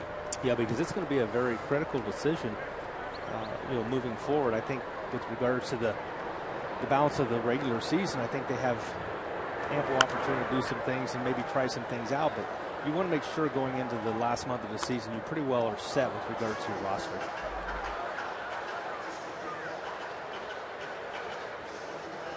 Chris Young has the numbers this year. He also has a lot more experience with success pitching out of the bullpen. Jeremy Guthrie has the reputation of being an innings guy, a 200 innings guy. Gomes is down on strikes. That is Guthrie's 3rd. For the drive, at the plate, the third baseman, Jeremy Guthrie, he's a winner, and he's pitching like it today. He struggled his first couple innings, having him loaded up, but his overall body of work, pretty impressive. In his 98 starts, 3-0 Cleveland on Giovanni Urshela's 3rd home run of the year, and he has an 8-game hitting streak.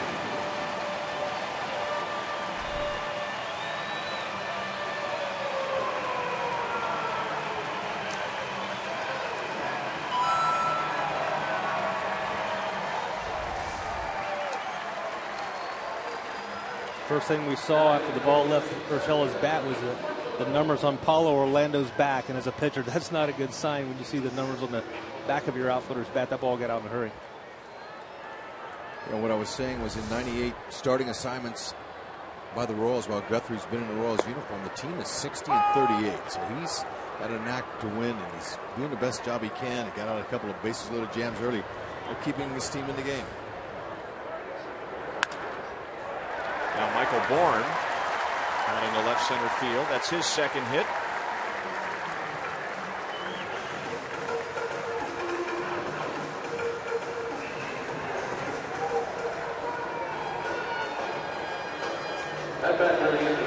Guys, I think this season is so much different than last year. I think back to a few games last year toward, this time of year, really. A lot of people talking about Guthrie had been struggling some, and maybe they need to find somebody to replace him in that rotation. But if you think some of the big games he pitched down the stretch, especially in the month of September, to get them really into that postseason, really a key part to that rotation for them last year. Being a starter in Game 7 of the World Series. Absolutely. And Guthrie has a reputation, at least as a Royal, being stronger after the All-Star break. Chris Young faded in the second half last year, but in his defense, it was his first full year coming back from a pretty major surgery. So what happened last year doesn't automatically mean that's going to happen this year. He had a lot more time to condition and get ready for a 6-month season this past offseason.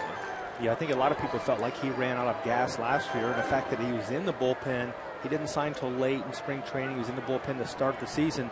think a lot of people felt like that would be to his advantage, really going down the stretch of this season in the last month or so, and hopefully he would still be strong and be fresh. Base hit right field, so with one out, the Indians have 3 straight hits. Guthrie is at 86 pitches. First hit for Tyler Holt in the big leagues this year. He was just recalled from the minor leagues yesterday. Fox Sports Kansas City invites you to join current and former Royals players on the field August 31st for Diamond of Dreams. You'll enjoy a great menu from local restaurants, live music from the American authors, and a great fireworks show, all for charity. You on the field at Kauffman Stadium with current and former Royals for charity. You can buy your tickets now at Royals.com/Diamond of Dreams. Franklin Morales, who pitched in last night's game, loosens up in the bullpen. 4th time through for the Indians. And now Jason Kipnis with runners at first and second and one out.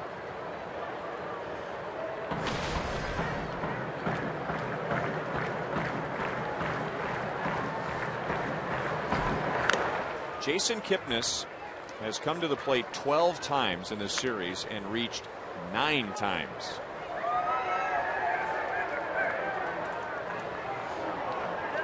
He's hitting .331, which is 3rd in the league, and his on-base percentage is .407. And his only out today was a fly out to the wall in center field. And now he drops one into left center field. Michael Bourne will score. Holt will go to 3rd. And Cleveland has 2 in the 6th inning to make it 4-0. And that's 4 straight hits for the Indians. And now you can make it 10 out of 13 for Kipnis reaching base in this series.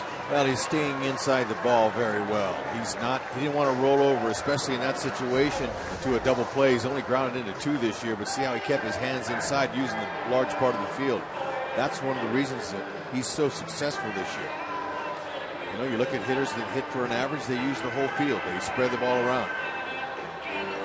It seemed like Guthrie had this plan of attack against particularly Kipnis this year, just to pitch him in, and like you say, had you stand inside the ball, makes it a lot easier for him to serve that ball the other way.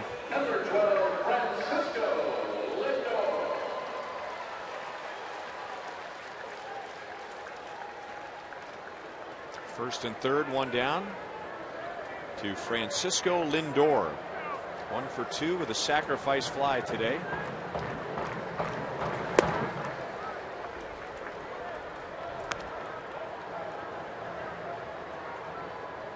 He's a good-looking player, isn't he? Yeah, it seems like there's a sudden influx of quality shortstops coming into the American League. Lindor was born in Puerto Rico, then he moved to the States when he was 12. He was the Indians' first-round pick in 2011, and the last 3 years has been considered their best prospect. Good athlete, also has a very good feel for the game at a young age.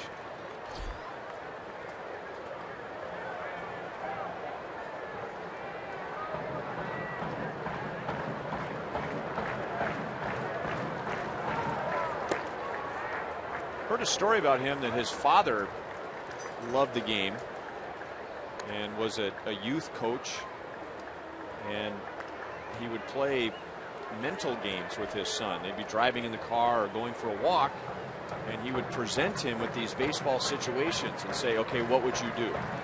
So he wasn't just playing the game, but when he wasn't on the field, he was constantly thinking through the game. That's good coaching. That mental side of the game is where a lot of young players need help. Oh, that ball is blasted. Right field, gone. That's the second home run of this series for Lindor. He has driven in 4 today, and that's a 5-run 6th inning for the Cleveland Indians, and they lead 7-0.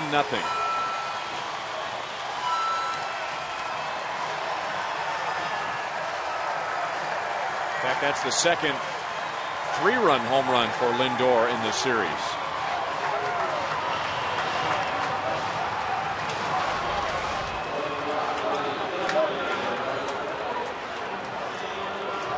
Up, inner third of the plate, right in that nitro zone for Lindor.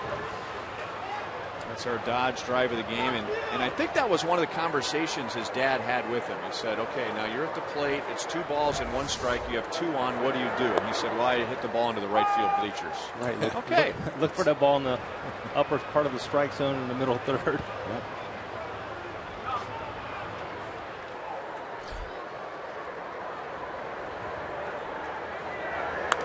Career high 4 RBIs for Lindor.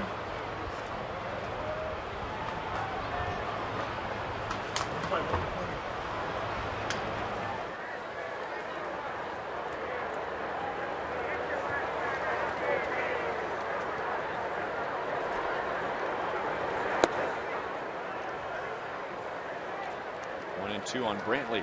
Such a crazy game here. Jeremy Guthrie goes out for the 6th inning. Still in the ball game. Had been cruising for a few innings. Gets a first out. It's 2 outs away from a quality start. Next thing you know, the bottom drops out. It's unbelievable. It's too much in the middle of the plate. And he taxed him in that first inning. 31 pitches he expended. A couple of bases loaded, first and second inning, couple innings like that was pretty stressful innings. First 2.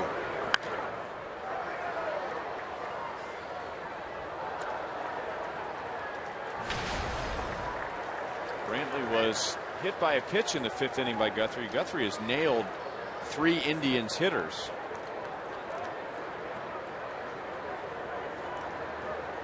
There's already been a warning issued. In fact, there was a warning issued after the second batter was hit, Kipnis, back in the 2nd inning. And so when Brantley was hit, home plate umpire Tom Woodring took no action. Terry Francona was upset. He came out, argued, and was ejected.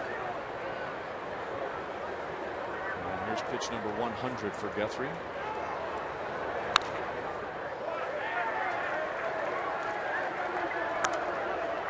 So Brad Mills, the bench coach, is the acting manager.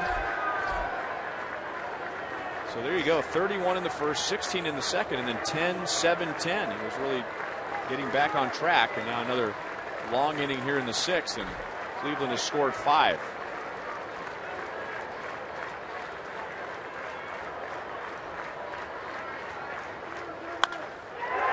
And that ball is drilled into right field. A 3 home run inning for the Cleveland Indians. They have scored 6.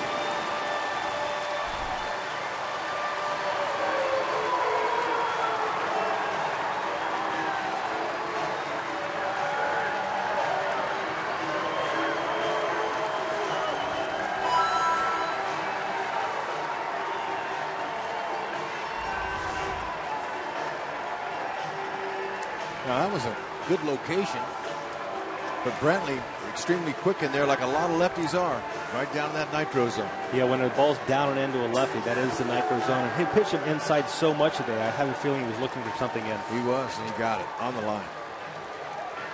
And Brantley, who was not happy about being drilled last inning, he stood and admired that home run.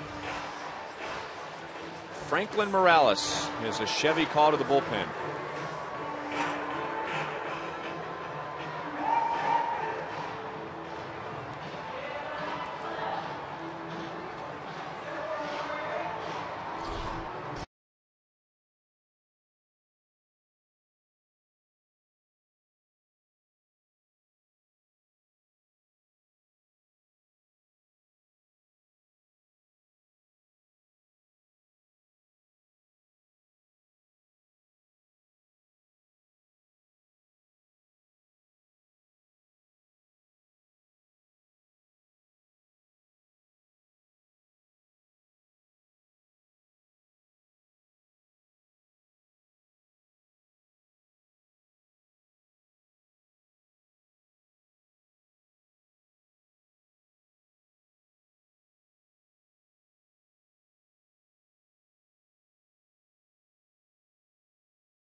6th-round pick of the Indians in 2002, so they had high hopes for him pitching here for a long time. It didn't work out that way, and he's had a tough time in this ballpark. Today is his 9th start, his 21st game, and he has a 7.32. That's an updated ERA at Jacobs/Progressive Field. And now Franklin Morales will come on with 1 out in the bottom of the 6th inning. As Monty pointed out, Guthrie was starting to hit his stride in the 3rd, 4th, and 5th innings. He started this inning by striking out Yan Gomes, and now the Indians have 6 straight hits, 3 home runs, and 6 runs scored for an 8-0 lead. And now Carlos Santana takes high, ball 1.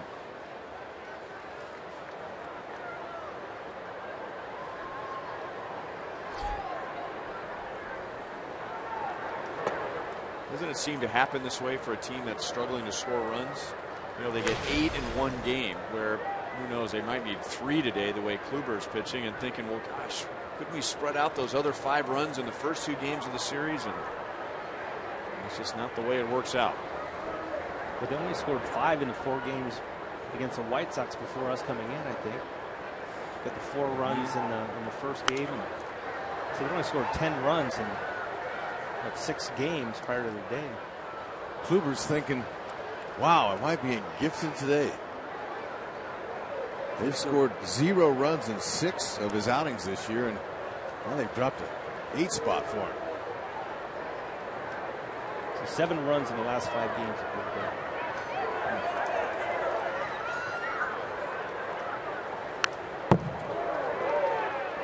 2-2 on Santana.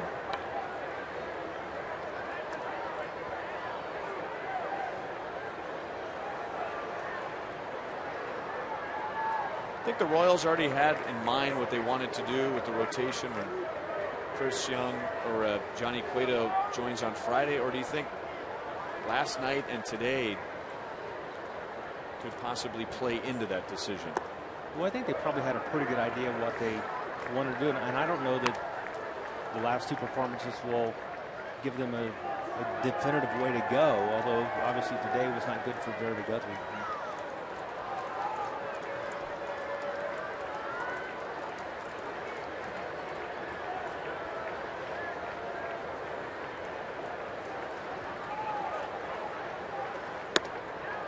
And now Santana walks for a 2nd time today, and the Indians will bat around in this inning.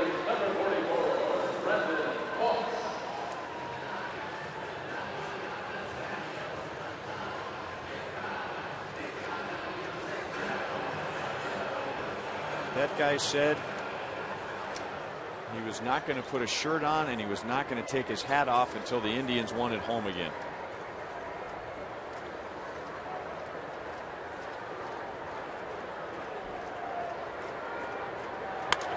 The Indians have lost 8 straight at home for the first time since 1975.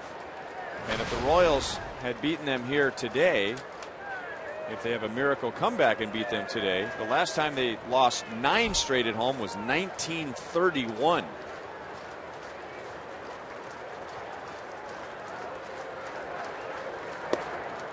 And the Indians had the 2nd worst home record in the major leagues. Only the Texas Rangers have played worse at home than Cleveland. So they are venting a lot of frustration today against Jeremy Guthrie. Moss strikes out. And now Yan Gomes comes up with a chance to make the first and last out of the same inning. Number 10, Yan Gomes. Fastball slider, Morales.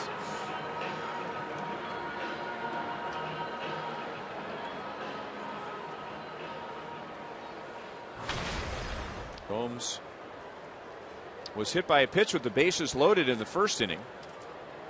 Reached with an infield single in the 3rd and started this inning with a strikeout.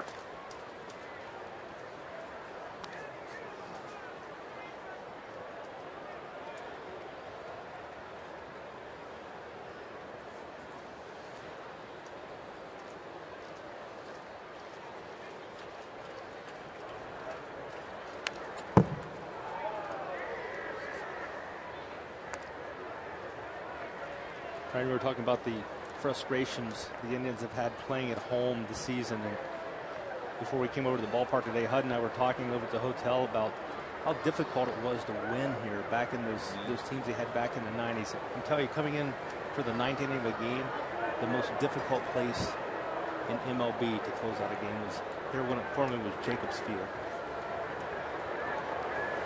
I mean, they were selling out every night. You had John Adams up there pounding that drum at the top of the bleachers in left field. I remember I had pitched 2 or 3 nights in a row, and Billy Brewer came in because I was on the shelf that night. Billy Brewer came in and shut down the Indians for the save in that game. And after the game was over, he came over to me and said, "You can have that job." I don't know if I want to do that again. Gomes strikes out twice in the same inning. The Indians bat 10. They hit 3 home runs and they score 6.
The league, Detroit on top of Tampa Bay, Pittsburgh right now trailing Minnesota, and then you see some of the action including Toronto tonight.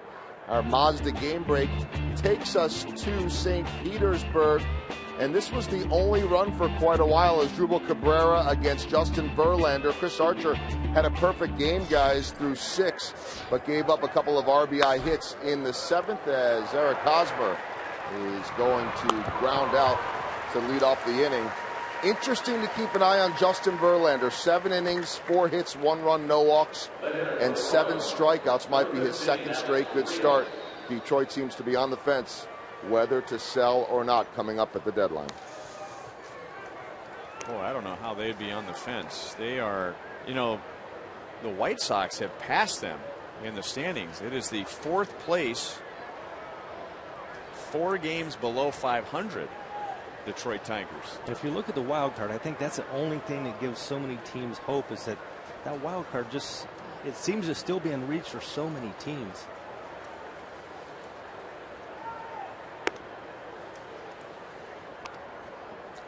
And that's a pretty valuable spot to try to go for because, look, we saw what the Royals did with their wild card. Well, the fact that there are 2 of them now, makes it more enticing for everyone.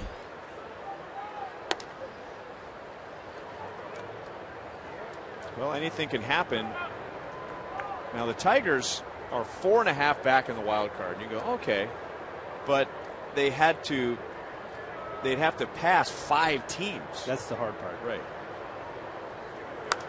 They got to get super hot, and then they have to count on 5 other teams going cold. So they're not even on the list when you look at the wild card, at least that list.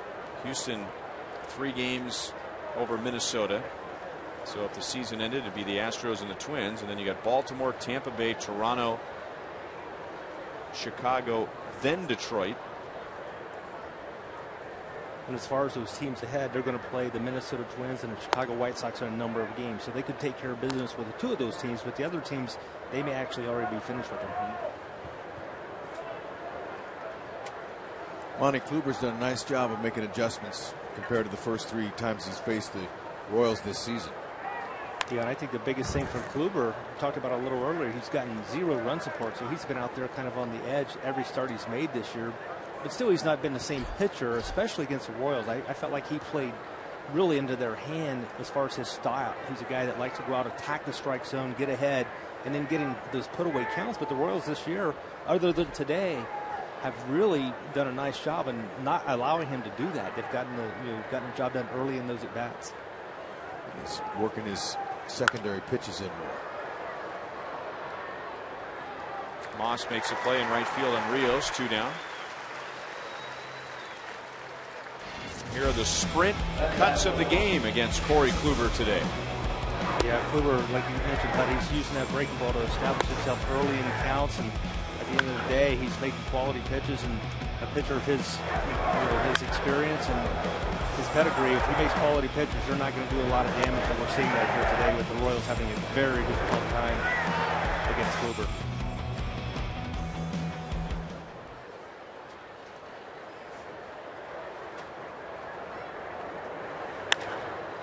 Off the end of the bat and into center field. Omar Infante has a 2-hit game.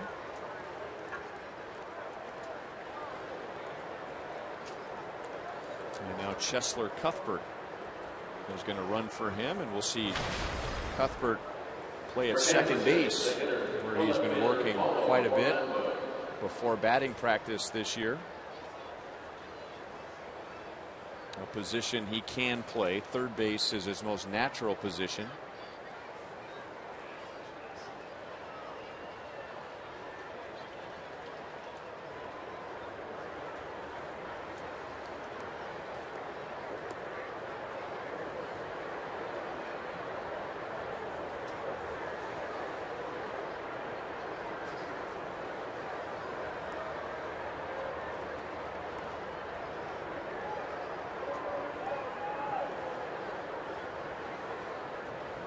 For the game, Ned Yost was talking about Ben Zobrist and how the assumption is when he joins the Royals that he'd play a lot at second base, because Omar Infante is not hit like he normally does there. But with Alex Gordon out, the Royals will use him in left field more than any other spot until Alex comes back. And while it's been a down year for Infante at the plate, Santana ends the inning. I think he's had a better defensive year. Yeah, he's this looked year great. than last He's year. done a really nice job at second base. And I think anything you get offensively is a bonus there.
7th inning.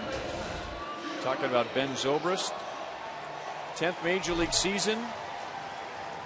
He has had 4 30-double seasons, 5 70 RBI seasons, which includes 2 90 RBI seasons. I like the walks. That'll be a nice addition, a patient hitter in that lineup. He's got the 5th most walks since '09.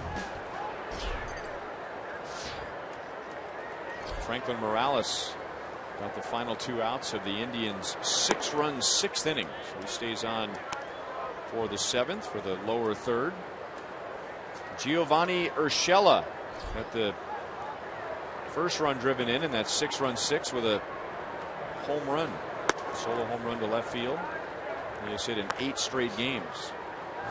Just to finish the thought before the final out, you know, you think about Infante last year. Early in the season, he was hit in the face by a pitch.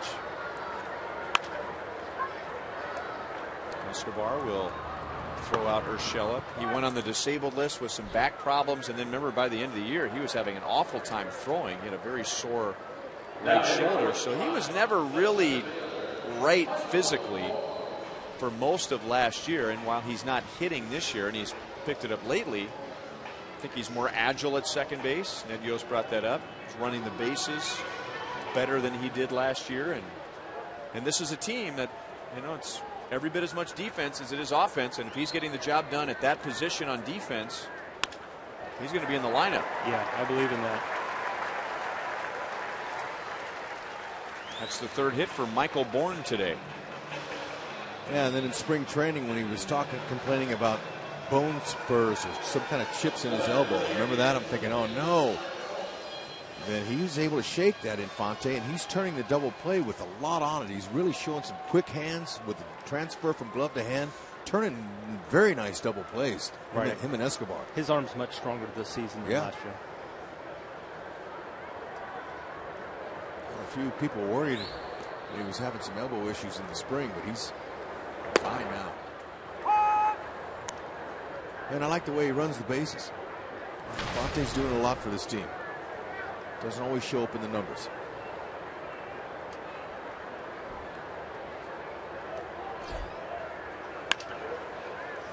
Moustakas to second. Cuthbert, no double play. Tyler Holt beats it out, and runner at first with 2 down.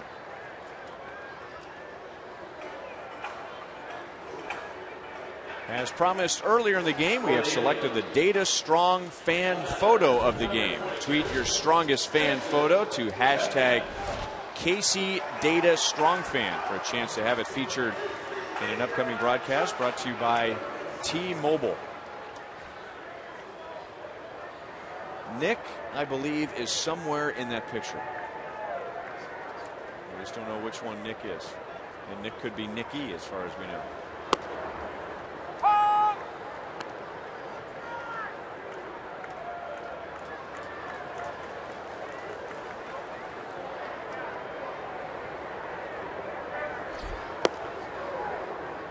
Two on Jason Kipnis, who has come to the plate 13 times in the series and has reached 10 of those 13 times. Guys, real quick on Zobrist, talking yesterday about the acquisition. I read up on him a little bit.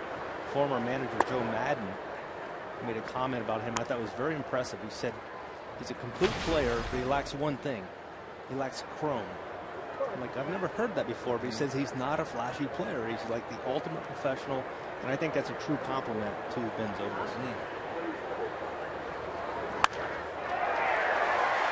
Wow.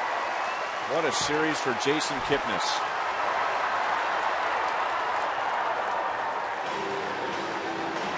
Holt holds at third on the double. So he's come to the plate 14 times and reached 11 times.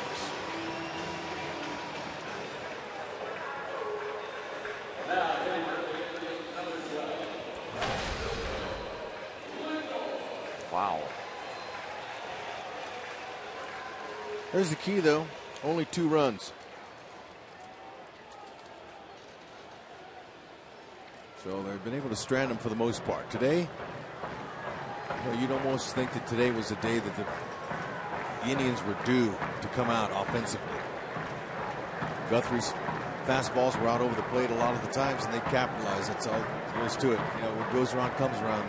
Eventually, you know, you only lose for so long, and then you come out of it. But for the Royals, I mean, the Indians would score 47 runs today, and the Royals still win the series. And exactly, not forgetting where you come from. I remember those days with the Royals. You know, they'd have a big game, and you think, okay, here we go. But that one game was just once a series or once a week.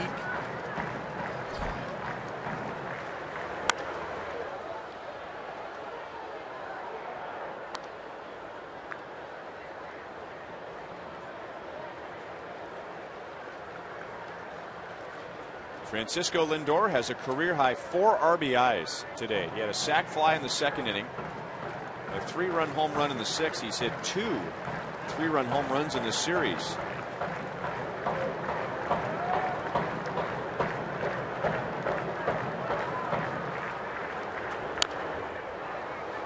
Tap foul, 1 ball, 2 strikes.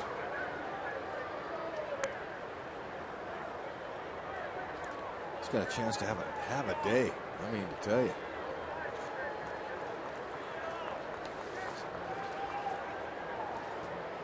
He had a 3-run home run in game 1. Hit that off of Joe Blanton. He's driven in 7 in this series. Good slider down and in, so he doesn't add to his RBI total here. The Indians leave 2 in scoring position. See you later, Monty.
Right Stuff, low price every day.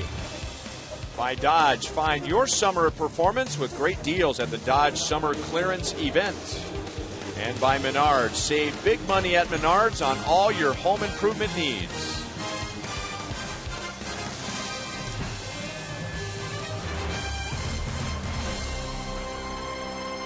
Cleveland Indians with 1 run in the first, which is all they may need today with Corey Kluber pitching the way he is. But they got 1 in the second, 6 in the 6th with 3 home runs. And Corey Kluber has turned in 7 scoreless innings. He began with 4 perfect innings. And the Royals have only had 1 runner in scoring position all game. That's how good he's been. Drew Butera starting behind the plate today.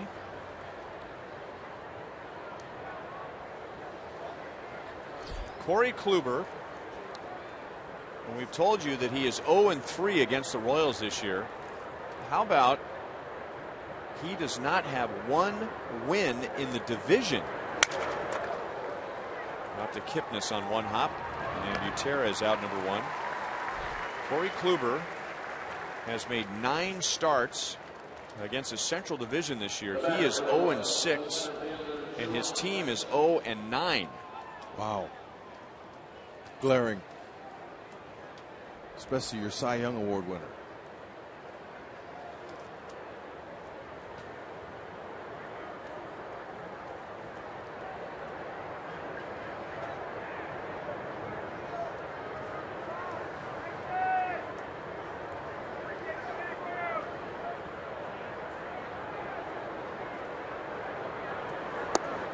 Slider for a strike to Dyson.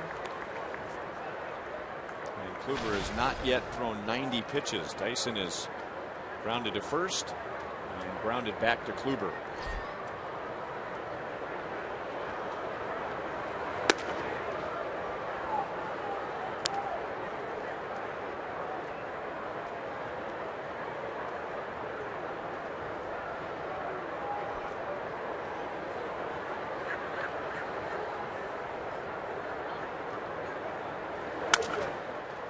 Broke his bat. 1-2. Brad Mills is the acting manager. Terry Francona was ejected in the 5th inning when Michael Brantley was hit by Jeremy Guthrie. A warning had been issued, and that was the 3rd batter that Guthrie nailed. So Francona argued. He was thrown out. Standing next to a legend in these parts, Sandy Alomar Jr., part of the great Cleveland dynasty that dominated the Central Division when it became the Central Division. They won in 95, 96, 97, 98, 99, and 01.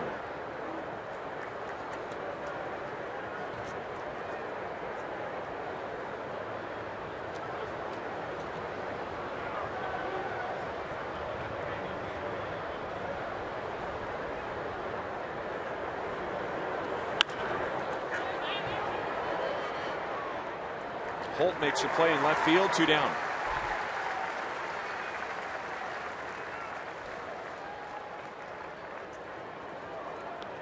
Stepping in for the Royals, number 2 outfielder Escobar. Follow live Royals baseball with MLB.com @bat on your smartphone or tablet, allowing you to stay connected to the Royals wherever you are with the MLB.TV Game of the Day, in-game highlights, live look-ins, replay reviews, radio broadcasts, and more. It's the #1 app for live baseball.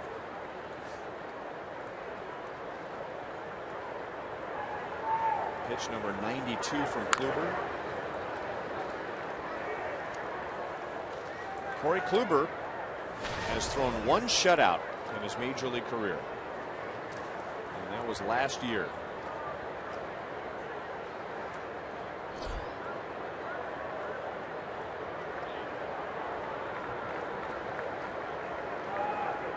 He's got 1 complete game this year.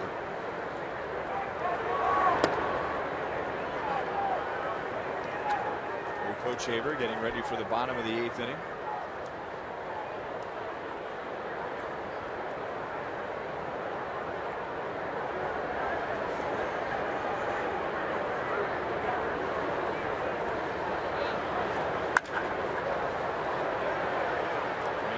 Is there in right center field. 8 scoreless innings for Corey Kluber.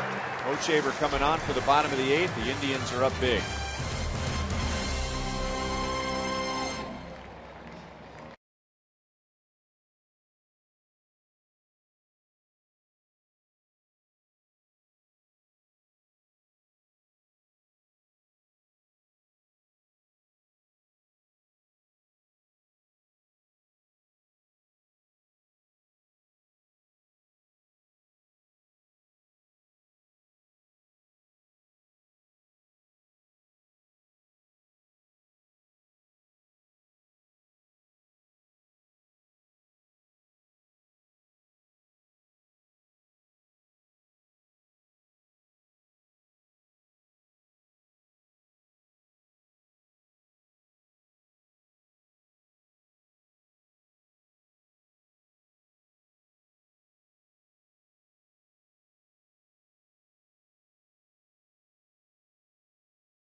career shutout. The Indians lead 8-0. Tonight, be sure to catch Fox Sports Live on Fox Sports 1 for complete highlights and analysis of everything that happened in Major League Baseball today, plus the latest from NFL training camp and the world of sports. Fox Sports Live is tonight on Fox Sports 1 and streaming live on Fox Sports Go.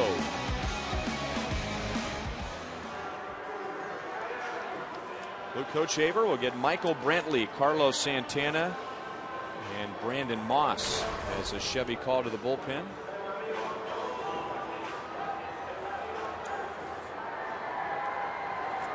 Hochevar appears in this series for the first time.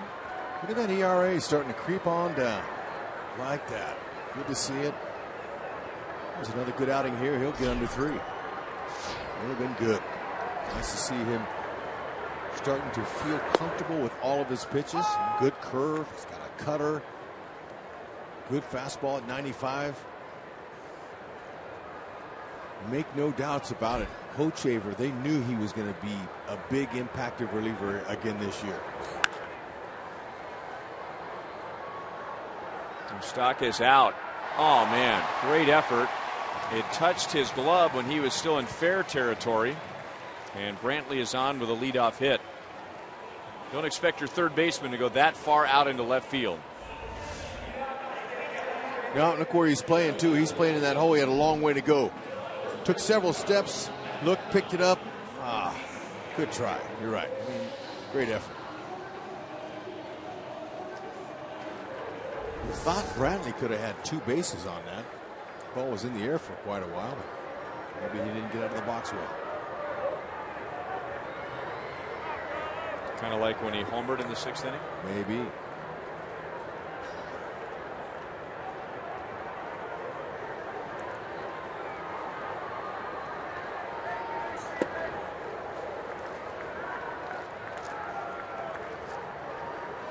Carlos Santana 0 for 2 with 2 walks.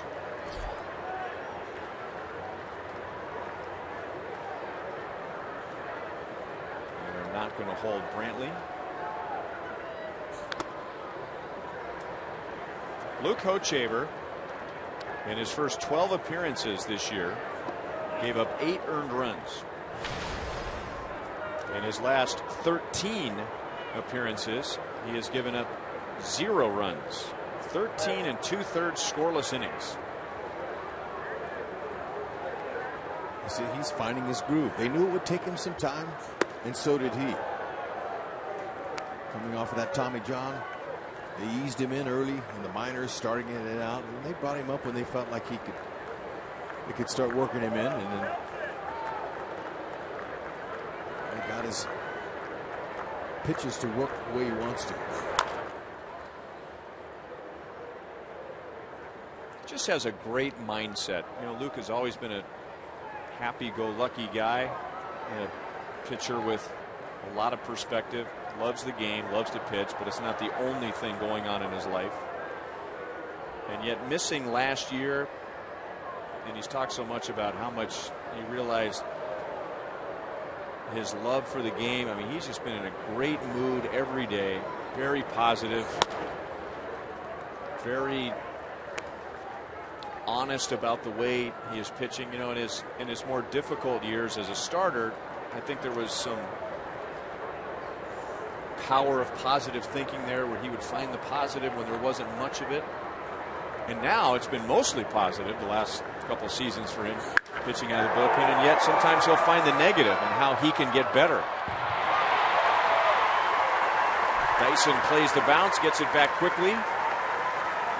Brantley goes to third, Santana to second with a double, and now Hochevar's scoreless streak is in jeopardy with runners at second and third and nobody out. And that mentality you're talking about with Hochevar, that is what you need in baseball. You need positive guys that can turn the page on the negative. There's so many negatives in baseball, and this wasn't one of them here. Dyson plays off the wall nicely, got it in before they scored off a Hoch. But this is such a tough game. There are so many negatives. You got a guy like Hoch, you see him when you come in and you've been struggling, he smiles at you, slaps you on the back, say, hey, how How you doing today? And the streak comes to an end. It's just one of those days for the Indians. They have scored 10. Brandon Moss drives in Brantley and Santana.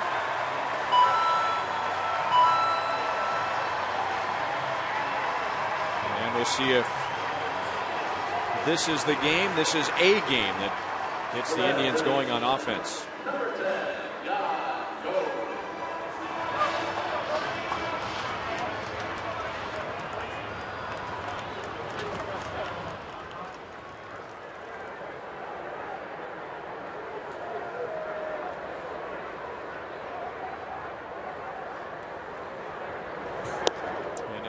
Gomes, a couple of former University of Tennessee volunteers here. They were never teammates.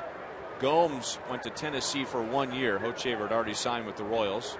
They both live in Knoxville in the offseason, and this is Luke Hochevar's catcher during the offseason. How about it? I've heard that story before, and that it's fun when you compete against your friend. Catching a guy is a lot different than trying to hit him. Oh. There's some bragging rights for next year. Cleveland Indians fans are saying, who are these guys? Cleveland Indians have hit 4 home runs, and they have scored 12 today.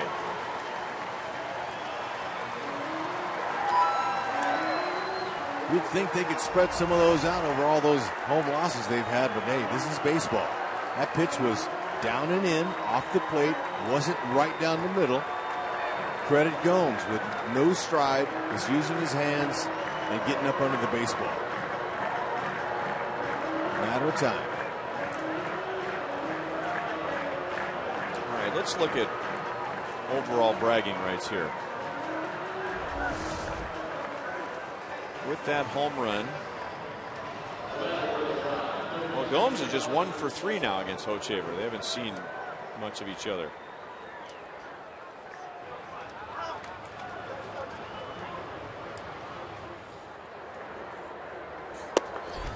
First time this year the Indians have hit 4 home runs in 1 game.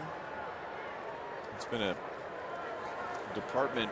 It's been a huge disappointment for them. When the game started, they were second from the bottom in the league in home runs hit.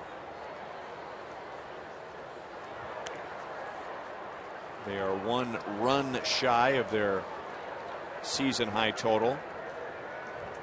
Only the White Sox have hit fewer home runs in the American League than the Indians have.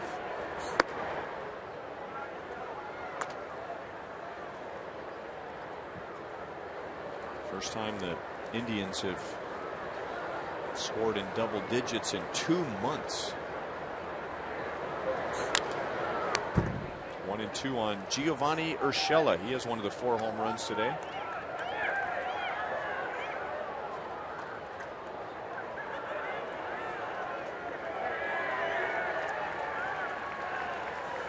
Well, as I told you, that fella, he wasn't going to put a shirt on or take that hat off until the Indians won a game at home. So he is not prepared at all for one of the greatest comebacks in Royals history. That'd be great to see, but he's pretty confident. Borrowed that shirt, got that shirt from a Bee Gees garage sale. And now Urshela is on with an infield single, and the first 5 had reached in the 8th inning.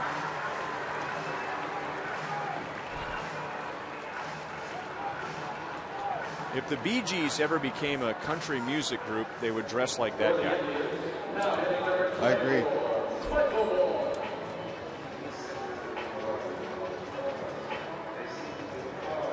And I know my Bee Gees.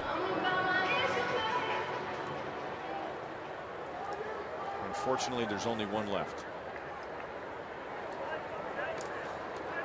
Staying alive. That'd be Barry. There you go. What else you want to talk about? I like to keep talking about Hochevar and how Hoch said that last season was his best season. from an enjoyment standpoint. He was out, teammates celebrating, postseason, going all the way, and he was injured. But he said that he just really was able to sit back and watch and reflect of his long Royals career and all the losing seasons, and that's good. That's positive.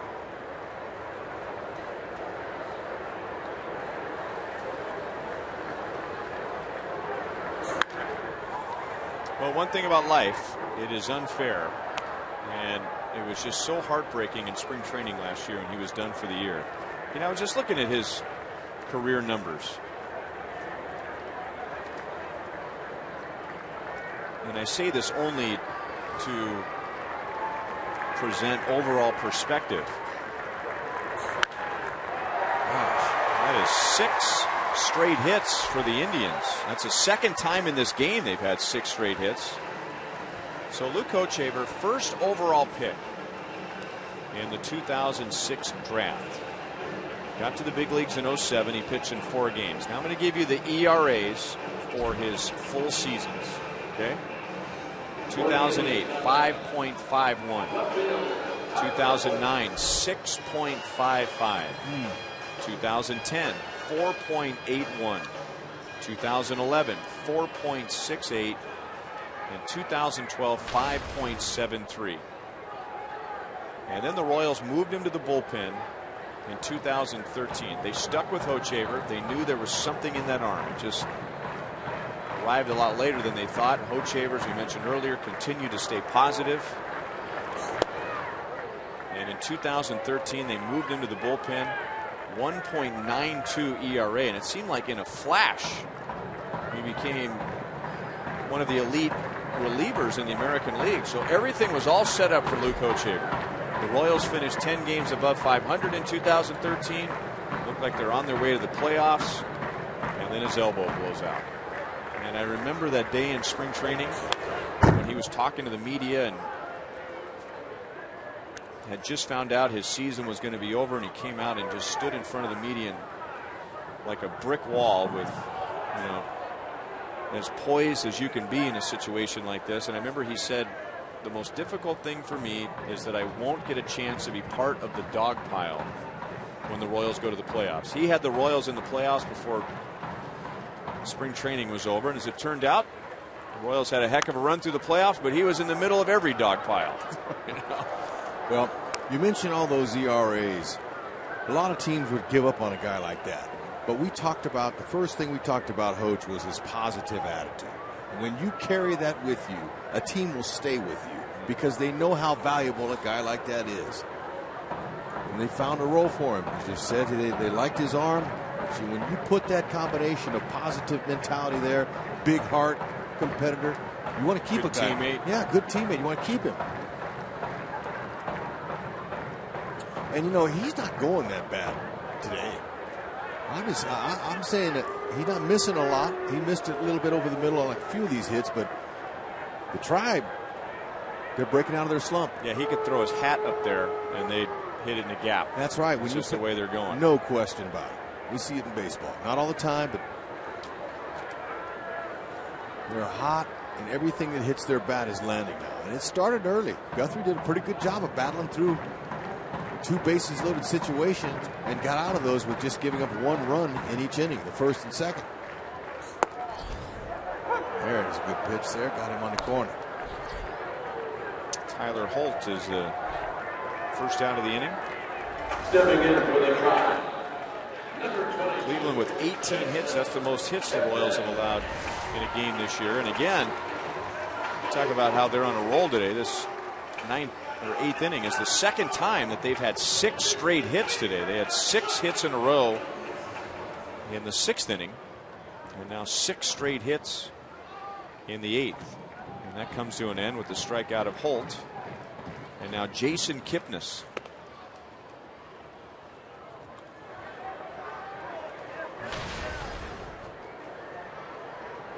He's got his batting average up to .334.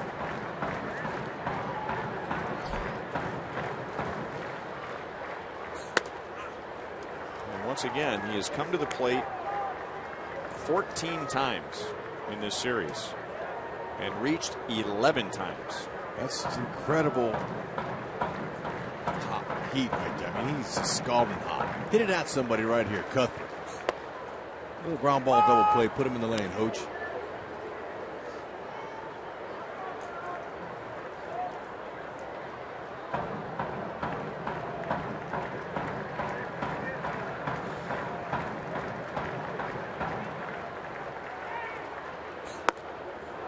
Two and two.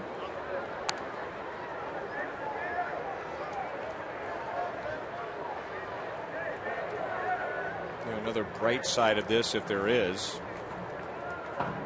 Hochevar gives up 4 runs in 8 innings, but he comes in an 8-0 game. He's going to give up 4 runs in an inning. Take it in a game like this. Exactly right. Get it out of your system on a day like today instead of a day where maybe Wade Davis isn't available or Kelvin Herrera is not available, and you're using Hochevar in the 7th or the 8th inning.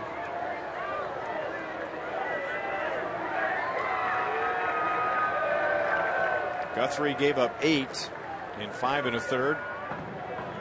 And now Hochevar is allowed 4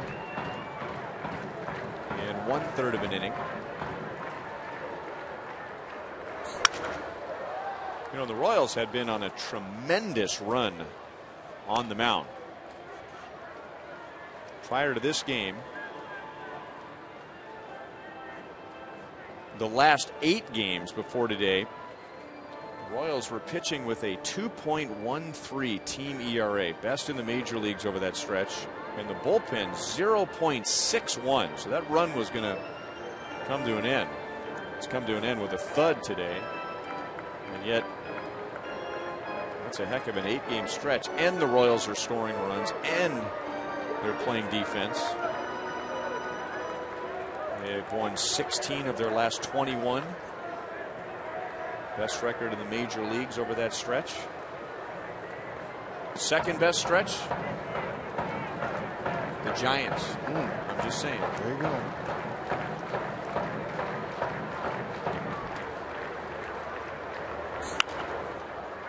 Still 2 and 2.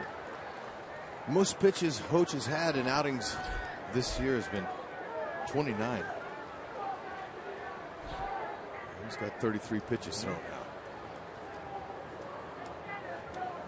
But I think all things considered, Ryan, if you ask the Royals, even though they won't tell you because they're not even thinking that far ahead, if they could pick out one team to play in the World Series, they wouldn't mind playing the Giants.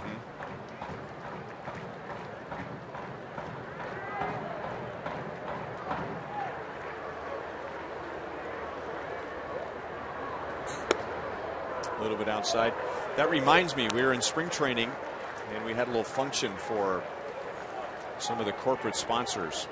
And Alex Gordon was there, Mike Moustakas was there, Eric Hosmer was there, and we had a little Q&A with the sponsors.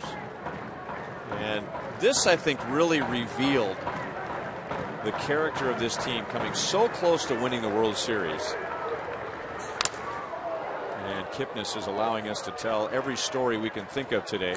He's battling Hoach. One of the questions was, who is the Royals' biggest rival? Now, long time Royals fans would say the Oakland A's, and then, in a shorter period, the New York Yankees, and then maybe more recently with, 85 in interleague play, somebody might say the Cardinals, or in more recent history, Minnesota or Detroit. Eric Hosmer said, I don't know, but I'd sure like another shot at the Giants again. Dyson makes the play. The Royals have no history with the Giants. They play a handful of games against them in interleague play, but just goes to show that, an improbable run to the World Series, getting to Game 7, tying run 90 feet away. We all know that. And spring training, new year, new optimism, and all Eric Hosmer wanted to talk about was another shot at the Giants. That's right. Believe it.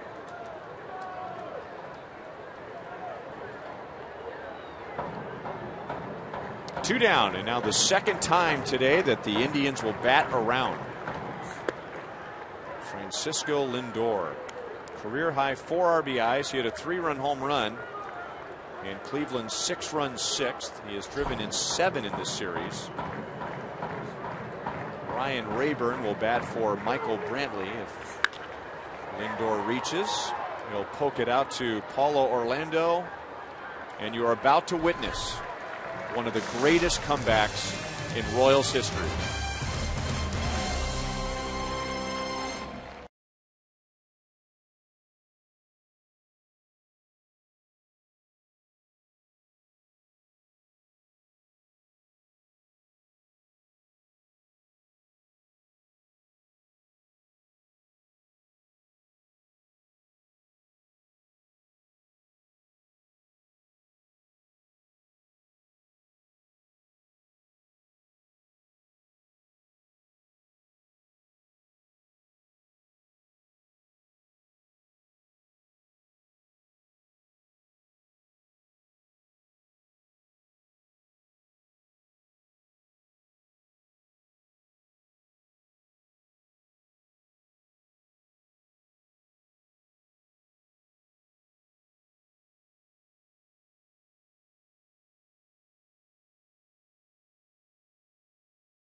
Coming up after the game, Boulevard Royals Live with Joel and Monty. Highlights, analysis, reaction from the Royals clubhouse, and we'll get ready for a 4-game series with the Toronto Blue Jays, which begins tomorrow night. And that series will feature the Royals' debuts of Ben Zobrist and Johnny Cueto. Mike Moustakas, Kendrys Morales, and Eric Hosmer will try to spoil Corey Kluber's shutout bid. He's only thrown 94 pitches. Royals have 4 hits in 8 innings. Moustakas has 1 of the 4.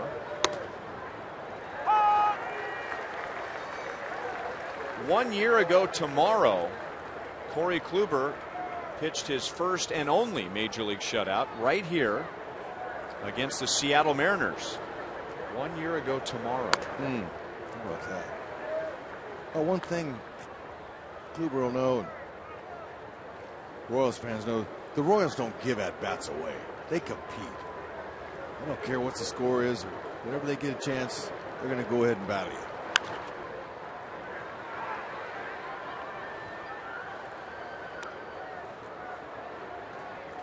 He only has 4 major league complete games. And his very first was against the Royals last year in his Cy Young season. That was in April of last year. He also had a career high 11 strikeouts in that game. He has struck out 5 today. Look out. Right into the Indians dugout. Everybody all right? Mike Moustakas is concerned.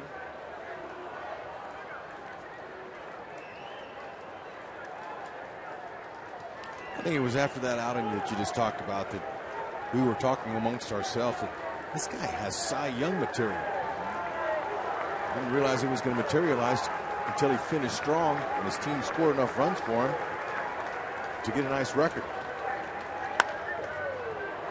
Just foul. By the way, that shutout he threw against Seattle, 85 pitches. The one a year ago tomorrow? A year ago tomorrow. 85 pitch, 3-hit shutout against Seattle. What a gem. And this is pitch number 100 today.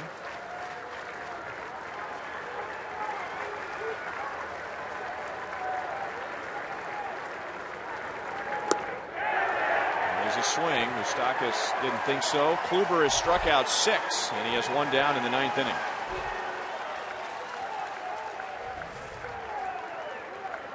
Today's copyrighted telecast is presented by authority of the Kansas City Royals and may not be reproduced or retransmitted in any form. And the accounts and descriptions of this game may not be disseminated without the express written consent of the Kansas City Royals Baseball Corporation.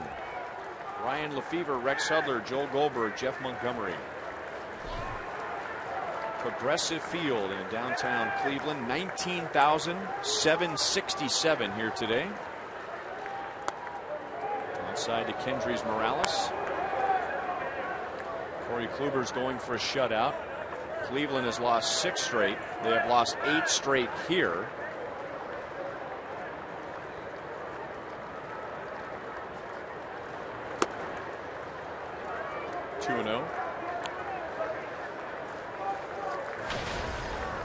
He's doing what Trevor Bauer did last night. Bauer was telling himself, I better make some adjustments against this really good Royals offense, and he did. Through his first complete game with a loss. Hosmer with a great home run late, but Kluber now is doing the same thing, telling himself, okay, if our offense is struggling, then I can't give up any runs. And they blessed him today with a ton of them. They gave him a season's worth of runs. That is his first walk.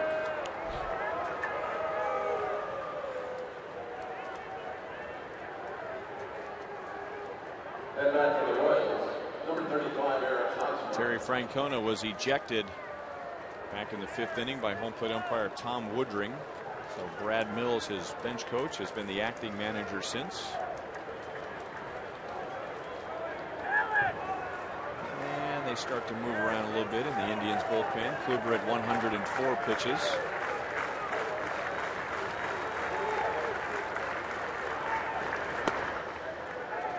To Hosmer. 1 for 3 today with a 5th inning double. That was the first base runner for the Royals. Kluber opened with 4 perfect innings. And with his double, Hosmer stretched his hitting streak to 11 games. 1 ball, 1 strike.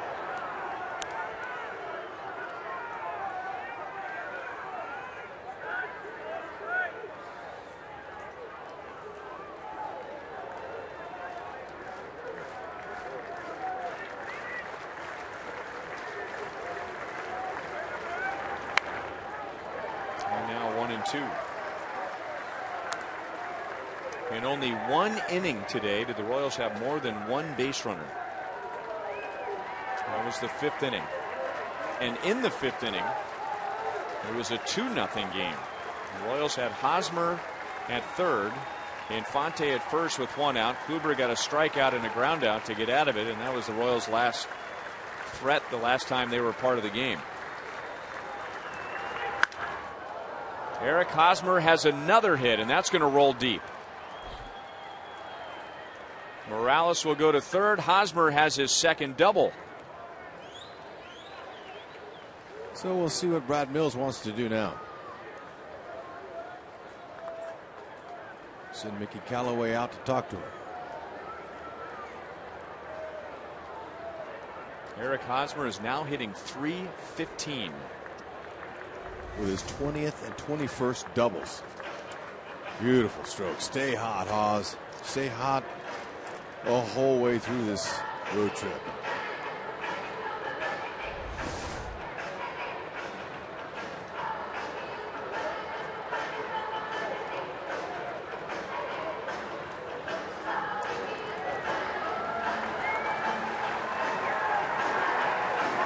Well, if you're looking for some good news,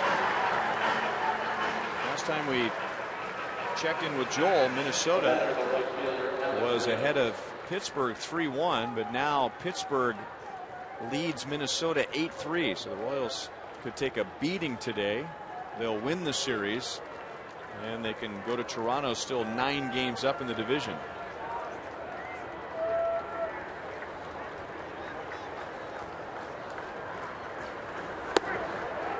Fastball strike to Alex Rios. First things first, Rios wants to break up his shutout.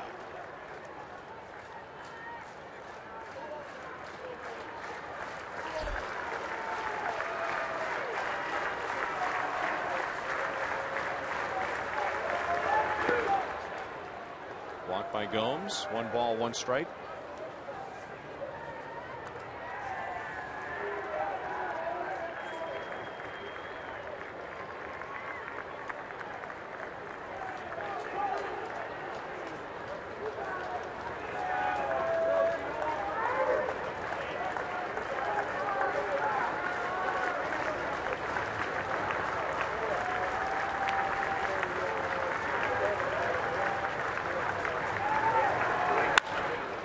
Grounded to third.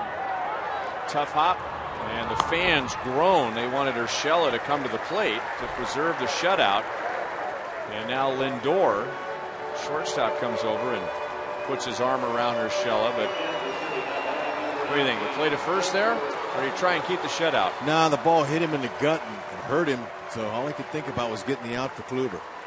Tough line. He would have had a tough throw because Morales was running right in his path to get him, and then Kluber would appreciate the out. Yeah, that could have gotten him, don't you think? Yeah, I mean he could have, but if he didn't, then it's a bad play. Right. Yeah. Take the out with that big a lead. Back to Urshela. Cuthbert is out, so Kluber falls short of the shutout, but he goes the distance.